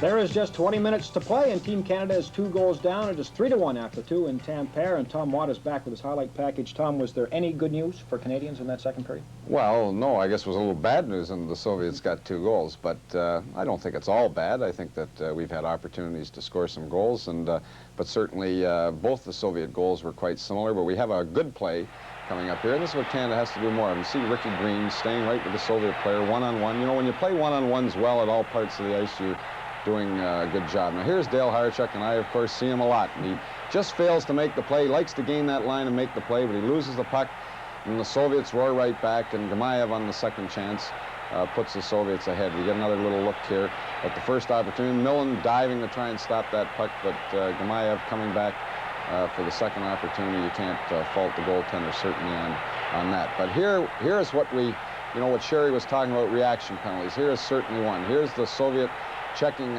Team Canada number off the puck, but he just comes back, and you've got to stay away from those penalties. Now here, Gretzky, we've seen him do this a million times. Gains the line, turns back, tries to make a play, can't make the play, and both goals really were similar in that centerman tried to make plays, gaining the line, weren't quite able to make the play, and the Soviets roar back as they do. Makarov making a nice little move and putting the puck over top of Greg Millen. I think Greg Millen's played very well. Both goals, as we said, were similar. We gained the blue line, tried to make the play. We weren't quite quick enough in making the play. We couldn't pick the man out, and then as the Soviets do very well, they counterattack, and they turned the puck over very quickly, and they just roared right back and scored the 2 goals. But I think it's kind of an interesting game. I'd like to see us stay out of the box. I think that when you're down 3-1, one thing we can't do in the third period is take the reaction penalties. And if we do, and we get a couple of opportunities, like we had the power play there late in the period, and we did get a few little chances there. Hartsburg had one, and Gretzky had one. We've had the man advantage. We still have the man advantage for, I think, about a half a minute coming into the third period. I think we need an early goal. We have to stay away from penalties and play the disciplined style hockey that we have to play when we're in Europe. If we start getting frustrated, when we don't take advantage of our opportunities, then we're going to have some problems. The Soviets put so much pressure on the defense. Twice the defensemen were nowhere to be seen as the Soviets brought the puck up the ice. Well, actually, on both of them, one of the defensemen was roaring down trying to get into the play offensively, but he wasn't able to do it, and of course they turned it over quickly. Well, can Canada come back? We will find out now. Here is Bernie Pascal. The Soviets leading Team Canada 3-1. This is Bernie Pascal along with Lou Nanny here in Tampere, Finland. And КАСАТОНОВ has 29 seconds remaining in his penalty. So Canada has the power play opportunity. Gretzky's out there with 5, and Barber. Hartsburg on defense. He has the puck. Passes over to Barber. Barber's shot off the glove of TRETYAK. Comes back to Hartsburg. His shot, and that's deflected wide. 5 trying to get possession. Now the puck is cleared down the ice into the Team Canada zone. Reinhardt leading a rush now for Canada. He's checked at center ice. Bob Gainey has it. Gainey for Team Canada. Coming on the left side. Clears it in. And the Soviet penalty to КАСАТОНОВ has expired. Reinhardt kicks the puck into the corner, but the Soviets come up with it. They lead 3-1. At center, heading for the net, Tumanev, and the pass just failed to get to him. Bob Gainey knocks Tumanev to the ice. Hartsburg, a pass to Wayne Gretzky. Here's Gretzky up to the Soviet line, cleared it in, but he put himself offside at the blue line. Well, the Canadian team had an opportunity with a 5-against-3, but they weren't able to get enough shots on net. One good one by Wayne Gretzky, just going off the ice there at the end of the second period, and one there by Bob Gainey were the only real 2 good shots that they had. The Soviets did a good job of letting TRETYAK see the puck. They really weren't giving the Canadians much to shoot at. Every opportunity they got, they were able to really force them into making a quick play or a play they didn't want to make, and they consequently were able to cut down on those shots on TRETYAK. Beautiful spring-like day today here in Tampere, Finland, although there's still some snow on the ground in some areas of the city. High temperature with sunny skies. Finland, the most northerly republic in the world. Much of the country here above the Arctic Circle. In fact, the sunset is very late, almost 10 o'clock at night. Now the puck cleared into the Team Canada zone, number 12. That's Kevin Lowe. In his own zone, both teams at full strength. And we've played a minute and 15 seconds here in the third period. There's a shot. That's deflected off a stick. FETISOV keeps it in for the Soviets. Takes a weird bounce off the boards. Kurt Giles, a pass up the middle now. Here's a chance for Bobby Clark. Up with Sittler, but Makarov has it. Makarov, he drops it into the corner to КАСАТОНОВ of the Soviets. Hits FETISOV. He retrieves the puck.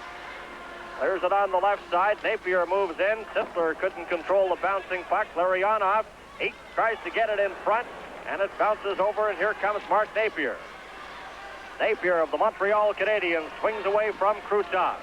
He shoots it in right on. TRETYAK stopped that, the bouncing puck, and it's taken by FETISOV. Now he'll try the other side. KRUTOV slaps it down the boards into the Team Canada zone. And as Green touches it, it's icing against the Soviets.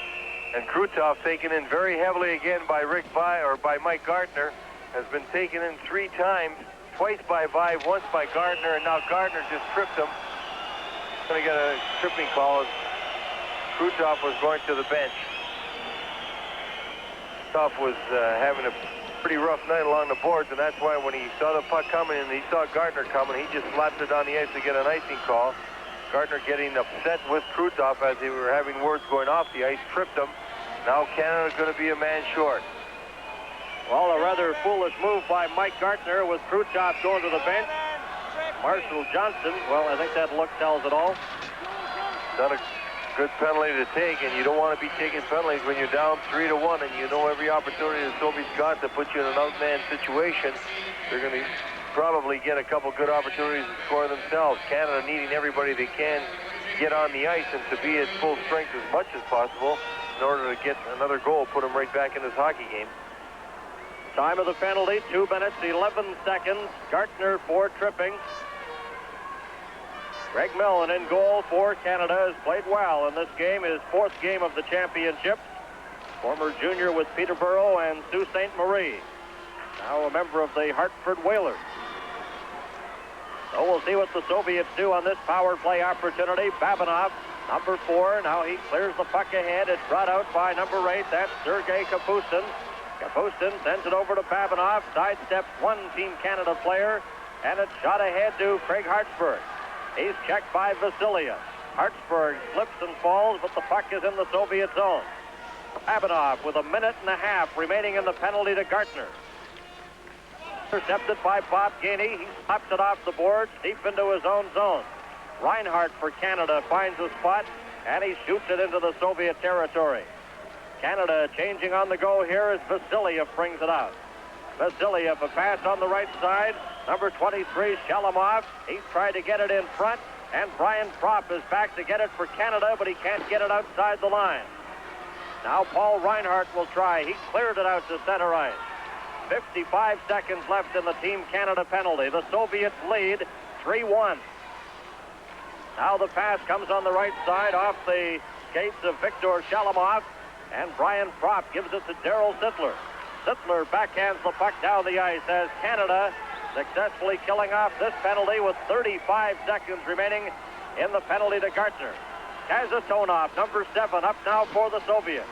Got away from Bobby Clark. Lukov was checked. And now the Soviet player, Kasatonov, drops it back to his own blue line, and swinging out is Drozdetsky. Drozdetsky fakes the shot, still has the puck, gives it to Kasatonov. Back to Drozdetsky. His shot off the arm of goaltender Millen. The Soviets after it, Gamayev, but Giles gets there for Canada. Giles slips and falls. It comes back to Bilyaletdinov. He's checked, and the puck comes out to center ice. And the Team Canada penalty is over. Gartner steps on the ice. There's a chance. Lukov backhands it in. Kasatonov keeps it in for the Soviets. Bobby Clark tried to get it, and Canada coming out now. This is Giles. Ahead to Gartner. Gartner's upset, and there will be a penalty to the Soviet player, Gamayev, for tripping.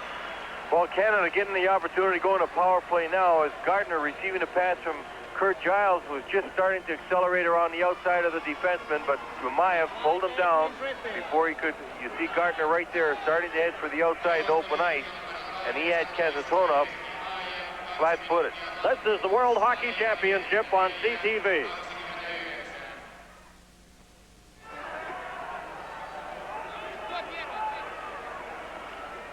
So a penalty to Gamayev for tripping at 4:29.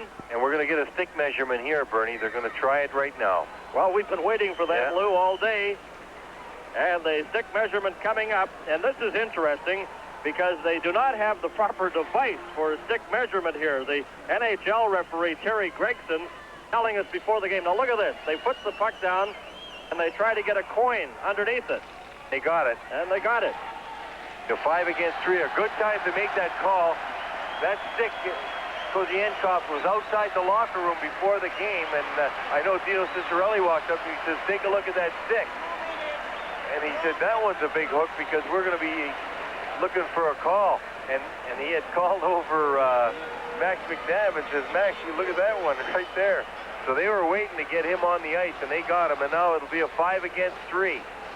So fortunately, the conference paid off before the game, checking with the NHL referee, Terry Gregson. And here at the World Championships in Europe, the curvature allowed is 1.5. In the NHL, it's 1.2 centimeters. So Kozhevnikov is caught with an illegal stick. Now get this, the measuring advice was a Finnish coin. Now prior to the championship, they told all the officials that the measuring coin would be a 10 penny, which is a little larger than our Canadian penny. Well, today, they changed it to a 1 penny. It's amazing how they could change rules. And the Russians were rapidly running up and down the bench there. Seglin, who's like the trainer, looking at all the sticks and seeing if they have to go and change any more. So Canada with a 2-man advantage, trailing 3-1. 5 has the puck. Now it's slapped off his stick. It comes to Gretzky. Gretzky over to Rick 5. Canada trailing 3-1 as the pass comes to Hartsburg. Hartsburg setting up. The Soviets 2-man short. Here's Hartsburg getting ready. A shot. Loose puck in front. They fire away. And it's stopped by TRETYAK and cleared out by Golikov. And it comes right to Greg Millen. He gets it ahead to Paul Reinhardt. Reinhardt coming in for Team Canada with Gretzky. And the puck is cleared off the boards away from Gretzky by Shalimov. 1:12 left in the 2 minor penalties to the Soviets. The Soviets 3, Canada 1. Here's Gretzky now, up to the Soviet line. Gretzky moving in on the left side. Fakes the shot, gets it back to Hartsburg. Over to Reinhardt, right on, stopped by TRETYAK. The rebound by 5, and that's stopped and cleared down the ice. 49 seconds left in the 2 penalties to the Soviets. Hartsburg, he cleared it in. This will be icing against Canada, as going back to touch it, the Soviet player gets to it. FETISOV, and it's icing against Canada with a 2-man advantage. That here is a score from Helsinki, Finland and Sweden, a 3-3 tie, and they have about 10 minutes left in that game. Well, coming down the ice, Craig Hartsburg right there saw Mike Gardner just coming off the bench. He fed the puck ahead. Gardner thought that the centerman was going to take it. They both let it go. It went down for icing. Face-off coming down in Canada's zone. Hartsburg had fed that puck across to Reinhardt, and a real good shot by Paul Reinhardt off the pass. Fine save by TRETYAK. 5 on the doorstep, couldn't put it away, and that's Siglin. Trainer that was a little frustrated after that stick call, and now he's going back probably to look at some more.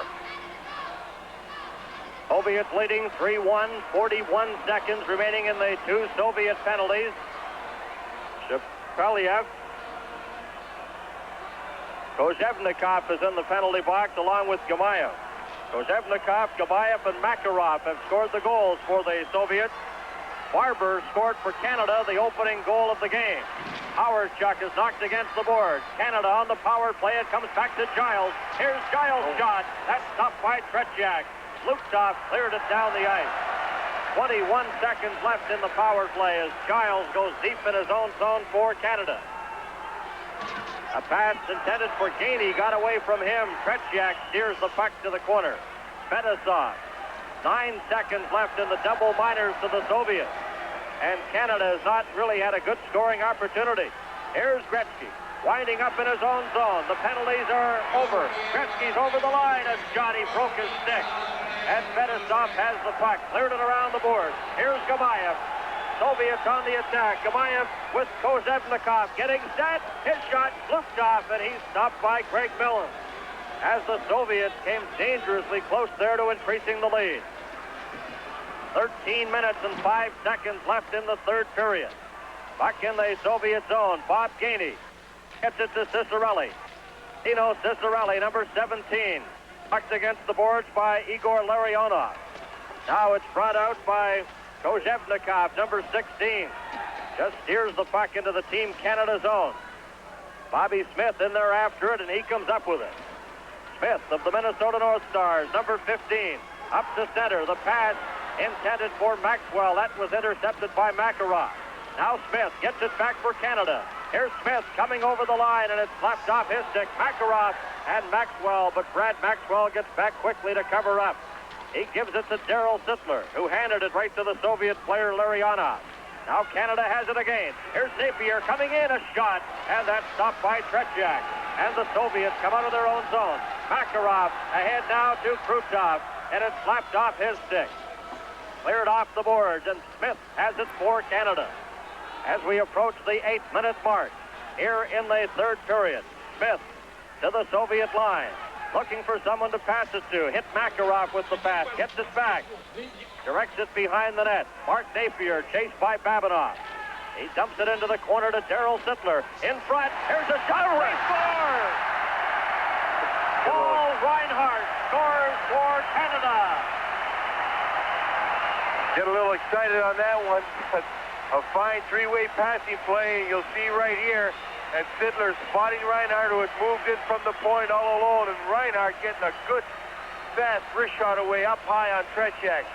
Smith going behind the net as a decoy. Reinhardt moving in from the point in the slot area, putting that one by TRETYAK and putting Canada just 1 goal shy. So Paul Reinhardt gets the goal, and it's 3-2 now.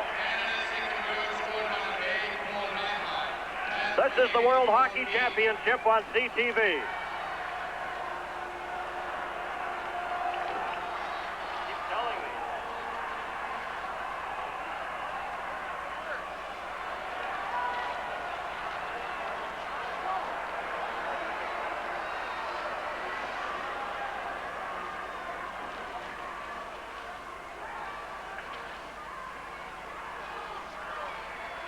Back to the action here in Tampere, Finland. The Soviets lead Canada 3-2. And Canada with possession now. Reinhardt, who scored that last goal, gives the puck to Hartsburg. Hartsburg, a pass ahead to Bill Barber. Barber gets it ahead now to Five. Five coming in. He's knocked against the boards by BILYALEDDINOV. Then Kapustin takes a shot at him. Puck in behind the Soviet net. BILYALEDDINOV, Five after him. Five comes up with it, and BILYALEDDINOV pushes him against the Soviet net. BILYALEDDINOV was the... Well, we'll be back in a moment. The World Hockey Championships on CTV.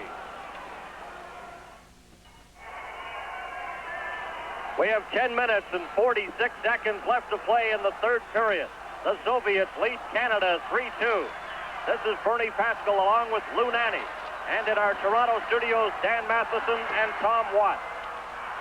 Action-packed game here at the World Hockey Championship. Puck is cleared in. Drozdetsky in the corner. Low checked him. Now it comes loose in front. Here's Drozdetsky, a shot. And Mellon stops that drive from Drozdetsky. Gabayev, number 18. He gets it back to КАСАТОНОВ. He fakes a shot, and he's checked. Here's a chance now for Canada. Dale Howardchuk coming right in. A shot, and it goes wide as Howardchuk was pressured as he tried to get that shot away. A good move by Howardchuk as he broke out of the Team Canada zone. Now it's cleared behind the net. FETISOV. 10 minutes remaining in the third period. The Soviets lead Canada 3-2, and the Soviet player is knocked down. Now Canada, deep in their own zone. One goal separating these two teams as Kevin Lowe brings it out. Gives it to Bob Gainey. Gainey up on the left side. Goes after the puck. Here's Gainey in front. Smith took a swing at it, but it bounced away. Brad Maxwell passes it over to Rick Green. Green inside his own line. 9.5 minutes left in the third period. It's cleared in by Bob Gainey. The fans start cheering. Go, Canada, go. Green can't control it as it comes off the board. It'll be icing, though, as Brad Maxwell touches it. Icing against the Soviet Union. Well, Dale Howardchuk had an excellent chance, as you were saying, Bernie. And just previous to that, 4 or 5 minutes ago, remember when the Soviets had a 3-on-1? He was the man that came back and cut it down to a 3-on-2 when they'd missed that try. Dale Howardchuk right here with that breakaway. Getting the shot away as he's being pressured. What a fine hockey player this youngster is. Only 18 years of age, out of Cornwall Juniors and the Winnipeg Jets. And he's going to be a hero around Winnipeg for a long, long time. Dale Howardchuk, the Rookie of the Year, selected by Hockey News.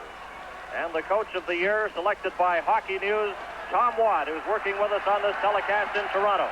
There's Barber, a shot, comes back. Brad Maxwell for Canada behind the net. Wayne Gretzky setting up. Here's Gretzky in front. And that shot was knocked away, and it's brought out by Kozhevnikov. Overskates it. Gets it again. Kozhevnikov cleared it over, and it's shot into the Team Canada zone. Kozhevnikov goes after it there. Vasiliev and Babinov on defense for the Soviets. Has 5 now. Number 22 for Canada. Ahead to Darryl Sittler. A shot off Vasilyev's skate and goes wide. Back into the Team Canada zone. Art Napier, watched by Golikov. Passed it off the boards to Rick Green. He clears it in. Sittler's checked by Vasiliev. They go into the corner after it, but it's called on an offside. And the face-off will come to the center ice area. And Canada has really picked up the tempo, getting quite a few good opportunities. They're moving very well. They're passing crisply. They seem to have gotten a great deal of life from that goal, and they've been putting pressure on ever since the outset. Even though they had a 5-on-3 and didn't score, they seem to come on from that point. They've narrowed the lead to 3-2, and now are getting some real fine opportunities. Soviets, here's Krutov coming in. Krutov, then he's checked by Hartsburg, who's played a strong game defensively for Canada. Reinhardt, who scored the last Team Canada goal. Barber has the other goal for Canada. Puck in the Canadian zone, cleared off the boards, but not out. It's brought back into the corner. Krutov trying to get it loose to Makarov. He's stopped, and Bobby Clark backhands it the other way. PERVUCHIN keeps it in for the Soviets. Krutov behind the net. Dumps it in front, and it's intercepted by Paul Reinhardt. 7:49 left to play in the third period. Here's a chance for the Soviets. Larionov, he scores! Set up perfectly in front, and it's 4-2. Well, the Soviets capitalizing at that time. Canada playing with one player with a broken stick. He goes to the bench, a 5-on-4. They got the puck in the corner. And as you see, the pass out right from the corner. puts the Soviets up 4-2. It doesn't take them long to capitalize. The upper part of your screen, you can see a Canadian player going to the bench, Fiddler, to get a stick. He had a broken stick. There's nothing he could do about it. In the moment he had to leave that point, the man moved in an outman situation, a fine pass, and a good shot. The Soviets up 4-2. LARIONOV putting them ahead. And Makarov gets an assist on that goal here in the third period. 7:45 left to play. Now 2 goals separating the Soviets and Canada once again. Puck is cleared up to Gartner. Now Dale Howardchuk takes it over the line. Howardchuk wearing number 18. The puck goes into the corner to Gartner. In front, back to the blue line. Kevin Lowe slaps at it. Gartner is checked with a high stick by ШЕПЕЛЕВ, and the puck is underneath them. And this is the World Hockey Championship on CTV.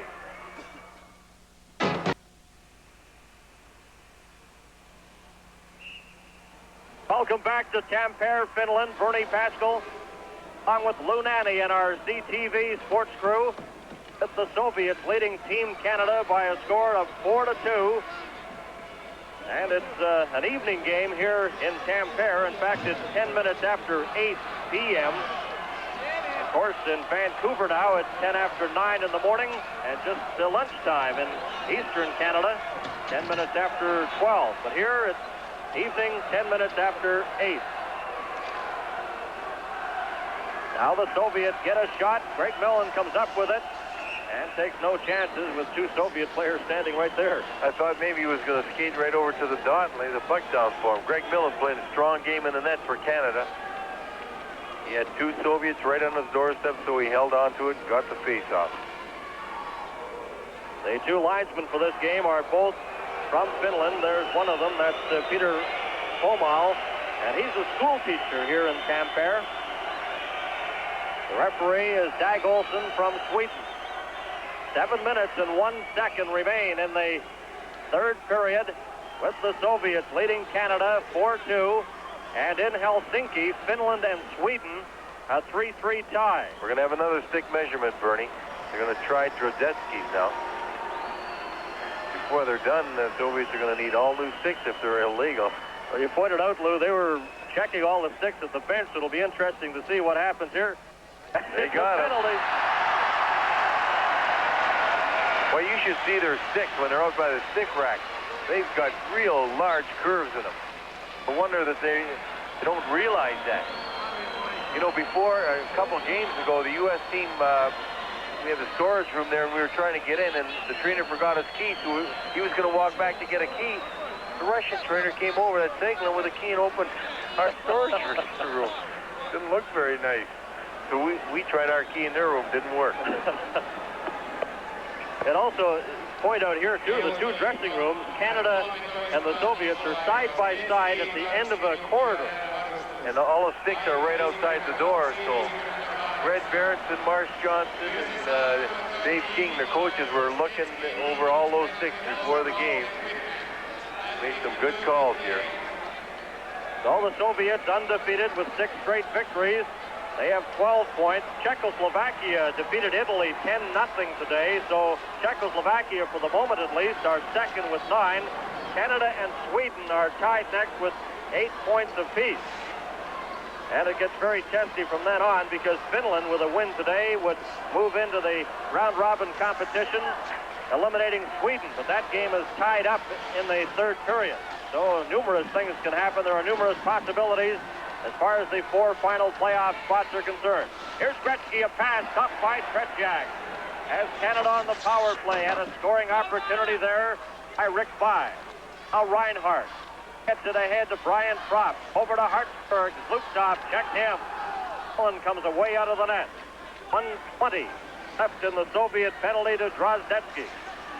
Hartsburg, number 4 for Canada, gives it to Paul Reinhardt. Here's Reinhardt behind the Soviet net. Oh, and he tried to get the pass. Cicerelli went one way, the puck the other. Now it's up to center. 5 for Team Canada. He clears it over. Now Hartsburg brings it in. Hartsburg up over the line with Gretzky. Gretzky cleared it, and the Soviet player intercepts. That's Vladimir Golikov. And he clears it off the boards into the Team Canada zone. The Canada power play has not been effective in this game tonight. But you have to give the Soviets credit. They've been very impressive offensively and defensively. They lead 4-2. Here's Mark Napier. Over to Gretzky. Gretzky's check. FETISOV tried to get it. Gretzky kicks it to Mark Napier. 3 Canadians behind the net. Now Cicerelli gives it to Kurt Giles. He backhands it into the corner. Giles gives it to Napier. Mark Napier trying to come in front. Cicerelli has it for Canada. Over to Gretzky. Gretzky back to Brad Maxwell. He fanned on his shot. Gretzky lets it go, and that hit a skate and goes wide. 5 seconds remaining in the power play. FETISOV slaps it, but not out. Brad Maxwell. Here's Cicerelli behind the net. He's checked there. Goes after the puck. He falls down, and the puck is knocked loose in behind the net. Napier goes after it, and it's shot down the ice by FETISOV. And going back is Giles for Team Canada, dicing against the Soviet Union. This is the World Hockey Championship on CTV. We're back at Tampere, Finland. Barber's shot, that hit a defenseman and goes back out to the center ice area. Hartsburg clears it off the boards to Bill Barber. Barber to Rick Green. 4.5 minutes left to play in the game with the Soviets leading Canada 4-2. It's cleared ahead. Darryl Sittler trying to dig it loose. Here's Bobby Clark. Clark, number 16, checked by Pervukin. The puck comes to Makarov.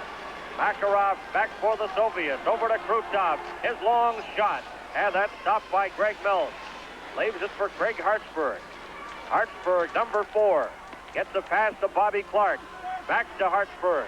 Both teams at full strength. Hartsburg clears the puck in. Howard Chuck comes out now as Canada changes on the go.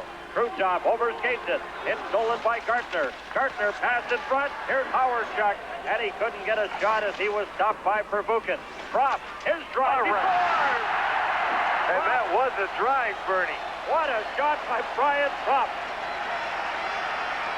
Some work by Howard Chuck along the boards, and as soon as that puck was free, Brian Prop just coming on from a line change, pounced on it, and did he let a bullet go? Howard Chuck doing the forechecking Prop right here in the upper corner, and then that puck sailed by TRETYAK. He didn't move till it was coming out of the net. And Brian Prop has made just a tremendous adjustment to hockey on a big ice surface. The coaches were saying yesterday that they're extremely pleased the way he plays over here. He's learned to use the full ice surface. He's an excellent skater anyway, a great shooter, and he's playing with such enthusiasm. Every time a Canadian boy was scoring a goal, he'd be jumping on the ice. He'd come out every goal, even if he was coming out alone. Well, the former outstanding junior with Brandon, who scored 94 goals one year. Brian Prop gets a goal here for Canada. He's in his 3rd NHL season with Philadelphia Flyers. We have 3:35 left to play in the game.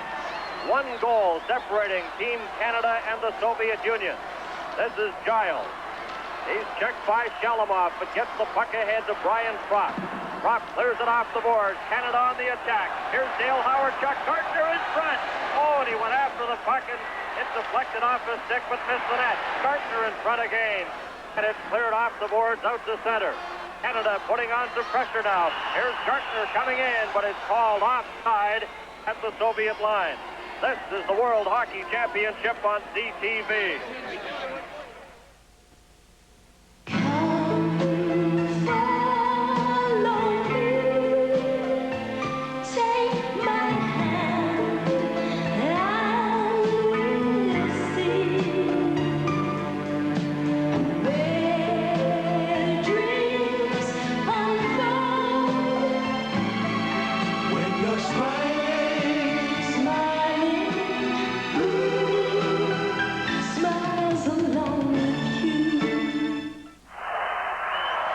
Final 3 minutes of the game. The Soviets lead Canada 4-3. Now this is Vladimir Golikov up over the line, trying to drop it there for Kozhevnikov. It's backhanded into the Team Canada corner. Rick 5. He's watched by Kozhevnikov. The puck comes out to center. FETISOV over to Kozhevnikov. He's knocked down by 5. Oh, can you believe it? The referee was not calling a penalty. the slowest arm in the West, I guess, as he raised his arm. 5 is penalized. I don't think his arm even got to the top. He heard some of the crowd just moan, and all of a sudden his arm went up in slow motion, as you said. You'll see right here, 5 just actually pushing the man down. Breaking on the outside, Krutov breaking on the outside, and Dag Olsen called it trippy. Oh, Canada. Costly penalty here in the late going with just 1 goal separating the two teams, and Canada will have a lot of work killing off the potent power play of the Soviets. The Soviets must have ran out and got a bunch of finished coins. They probably didn't have any money to measure the rest of the sticks to make sure that it's not pulled on them again here. Canada with man short, needing another goal to tie this game. Face-off is in the Team Canada zone to the right of goaltender Greg Milne, just at the top of the face-off circle. Milne's played an outstanding game for Team Canada today. They're trying to stick again. Well, a stick measurement. This is some sort of record, I'm sure. Let's see what Mr. Olsen does this time. Penalty? Well, there you are. I love it. Look at the trainer signaling. The Soviets are going to be looking for a new trainer pretty soon. His head looks like a bead. He's so red right now down there. They call him Curly. Krutov going off with a legal stick. Now it's 4 against 4. Now they're checking their own sticks on the bench, a couple of them. Well, Tikhonov, the coach, very upset. Oh, Krutov gets a penalty, playing with an illegal stick. Vasilyev's asking, where are you measuring from? Why are they illegal? Hey, check that stick.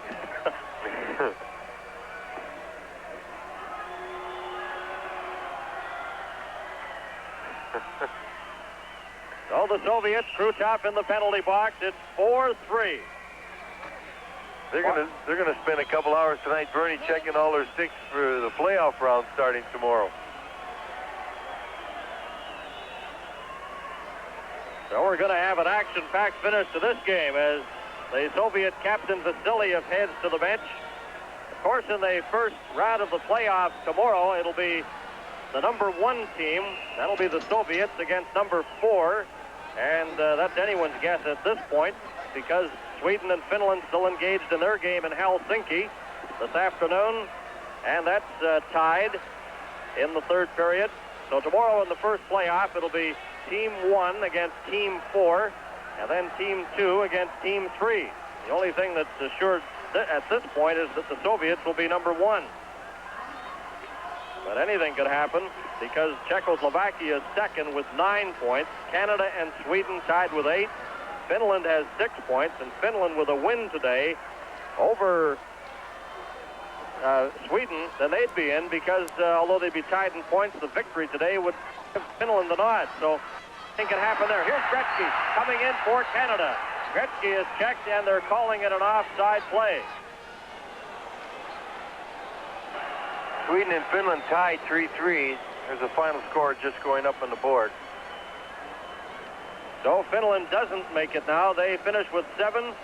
So the 4 teams are the Soviets, Czechoslovakia, Canada, and Sweden in the championship round. But only the Soviets are guaranteed a spot right now, number 1. The other 3 are still up for grabs. Okay, back to the action here. 1:38 remaining in the penalty. Here's a chance now. Gartner trying to get it in front. 5 in the penalty box for Canada. Krutov in the penalty box for the Soviet Union. Makarov is checked by Gartner. 2 minutes left to play in the 3rd period and the game. The final 2 minutes. Here's Hartsburg ahead now to Mike Gartner. Gartner's over the line trying to get it to Gretzky. Kasatonov, a break now for the Soviets. 3-on-1. Krutov with Makarov. Kasatonov. What a save by Greg Milne as he robbed Makarov. 1:40 left to play. Gretzky brings it back for Canada. Here's Gretzky trying to get it in front, digging for the puck, and Makarov has it for the Soviets. Makarov coming up. The pass comes on the right side. LARIONOV, his shot, that's gloved by goaltender Greg Millen. 1:23 left to play in the game. Brad Maxwell. The penalized players have 41 seconds left in their penalty. Here's Brian Propp trying to catch up to it, and the puck comes out to center ice. 1 minute, 10 seconds left to play. The Soviets lead 4-3. Brad Maxwell, his pass to Bill Barber. Barber coming in on the left side. Barber behind the net. Howard Chuck's in front, and the shot is stopped by TRETYAK. And the Soviets, Tumanev gets it out to center ice. 48 seconds left, and there will be an elbowing penalty to Team Canada. Now Tumanev pushes at Bill Barber of Canada, and a bit of a mix-up at center ice. But a costly elbowing penalty now to Canada's Bill Barber. That's right, and Canada just getting ready to pull the goaltender at that time. Now they're going to be a man short. Tumanev getting a little upset. He'd already been hit in another game. He had a bandage over his eye. Here's the elbow right there, just as Barber was going out of the picture, and referee Dag Olsen on the spot. Now Canada going to be a man short and needing to get an opportunity to tie this game up. And the Soviets still over at the bench. Now they send Drozdetsky out there. I believe Pervukin will also be heading out. So we have 51 seconds left to play in the game. Bill Barber, as he walked around the net that time, as we look at Craig Hartsburg, who's lost a great deal of ice time tonight for this Canadian team, came right around. They allowed him to come right out from behind. He took a shot, but TRETYAK stood right up. He didn't give him anything to shoot at, and the rebound just went by Mike Gardner's stick. Soviets lead Canada 4-3. Harold Sittler's out there with Hartsburg now and Paul Reinhardt. Hartsburg has the puck, then overskates it. Here's a break. Klutov in the Canadian zone all alone. Klutov coming in front, but overskated the puck. 38 seconds left to play. Hartsburg for Canada. Gets the pass up on the right side. Paul Reinhardt goes after it. He'll be offside if he touches the puck. Now it's cleared ahead to Drozdetsky. Drozdetsky for the Soviets. Drops it to КАСАТОНОВ. He swings back inside his own line. Canada man short now as Krutov has the puck. 17 seconds left to play. Krutov at the line, shoots it in. Off the boards, Reinhardt after it with 10 seconds left. And the Soviets leading by 1. Puck cleared off the skate, down the ice, into the Soviet zone, 4 seconds. Here's FETISOV. Bobby Clark's after him. It's cleared off the boards, out to center, and the game is over. And the Soviet Union defeats Team Canada by a score of 4-3. TRETYAK all the way in goal. He'll be 30 years of age tomorrow, so he gets an early birthday present, and it's a win over Canada. The World Hockey Championship on CTV. There's our final score from the day's game. The Soviet Union beats Canada 4-3. So wrapping up the standings, they've been complicated. You needed a calculator getting into this game. But here it is after the tournament portion of this tournament. The Soviets undefeated. They are 7-0. They finished with 14 points. The Czechs are second alone with 9 points. They beat Italy earlier today. Sweden and Finland tied today at 3. The Swedes with 9 points are ahead of Canada in third place. But because the Czechs beat the Swedes, the Czechs are second, the Swedes third. Canada with 8 points, not picking up any points today, finishes in fourth position. Here we go for the rest of the medal round. Canada tomorrow meets the Soviet Union once again. We will have that game for you on the CTV network. It will be at 12 noon in whatever viewing zone you are in. Tuesday at 4 o'clock, we are back with Canada hockey, and Thursday, time to be announced. The final score today, once again, 4-3, and on behalf of our sponsors and the CTV television network, this is Dan Matheson bidding you a good day.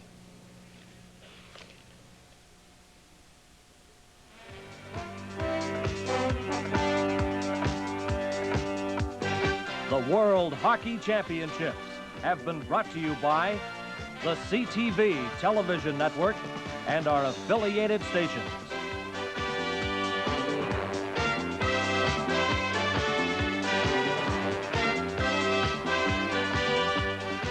This program is copyright and is strictly for the private use of our audience.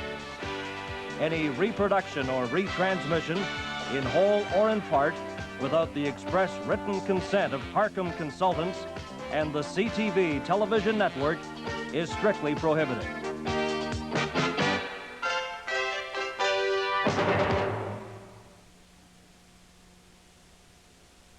This is the CTV television network.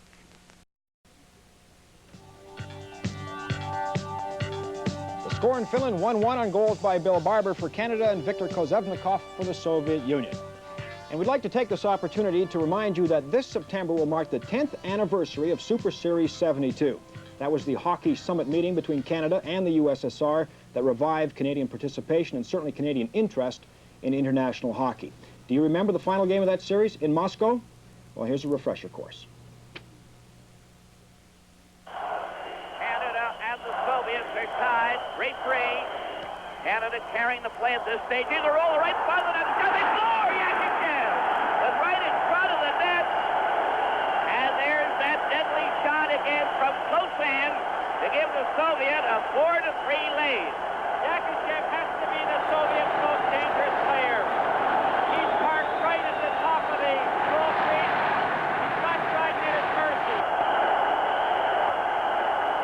Yakushev goes back to the blue line, trying to draw his man away. Yakushev still has it on that far side. Passes back on the boards. There's that tic-tac-toe passing play. Vasiliev is going to take a shot. There'll be another penalty on the play. They simply score. Jadron deflected it into the net. Jadron deflected that one into the net. Vasiliev, number 6, has tried to get his mercy, and all the time Jadron is walking right in towards the post and takes the tip in and buries the shot for a very, very important goal in this game. Cornwallis to Peter Mahovlich, coming down the right wing, keeps on going into the corner, is bumped back to the net, centered in front. Here's Esposito getting his score! Esposito scores for Canada. 2:27. Peter Mahovlich does a lot of work in the corner here. He sets it up. Now Esposito has to bang it once and then again, and he gets TRETYAK right off guard. Mark is trying to come out on the left side. A long pass to Phil Esposito going in. He shoots. Oh, right in front of the net. Esposito banged that. Here's another shot by Cornwallis. His score! Canada have tied it up. The Canadian team grabbing each other there as a loose puck went around the net. Phil Esposito once. He takes for it now and he keeps fighting. He gets it out. It's shot. And Cornwallis puts the backhander into the goal. And it appeared to be Cornwallis who got the goal. Cornwallis has it on that wing. Here's a shot. Henderson made a wild stab for it, fell. Here's another shot. Right in front of the score. Henderson has scored for Canada. Henderson right in front of the net. And the fans of the team are going wild. The first chance. Now Esposito fires it back. And Henderson dumps that puck right in the net. Tried 3 out of 4 on Moscow ice, which shows the caliber of their power play that came back. Canadian teams redeemed themselves from a very slow start in Canada. When they weren't in shape, they kept getting better and better and better, and they fought like tigers tonight to come right through and defeat the Soviets 6-5 and win the series. Paul Henderson, the scoring hero of that summit meeting in '72, and we'll be back to talk to Paul in just a moment. This is World Championship Hockey.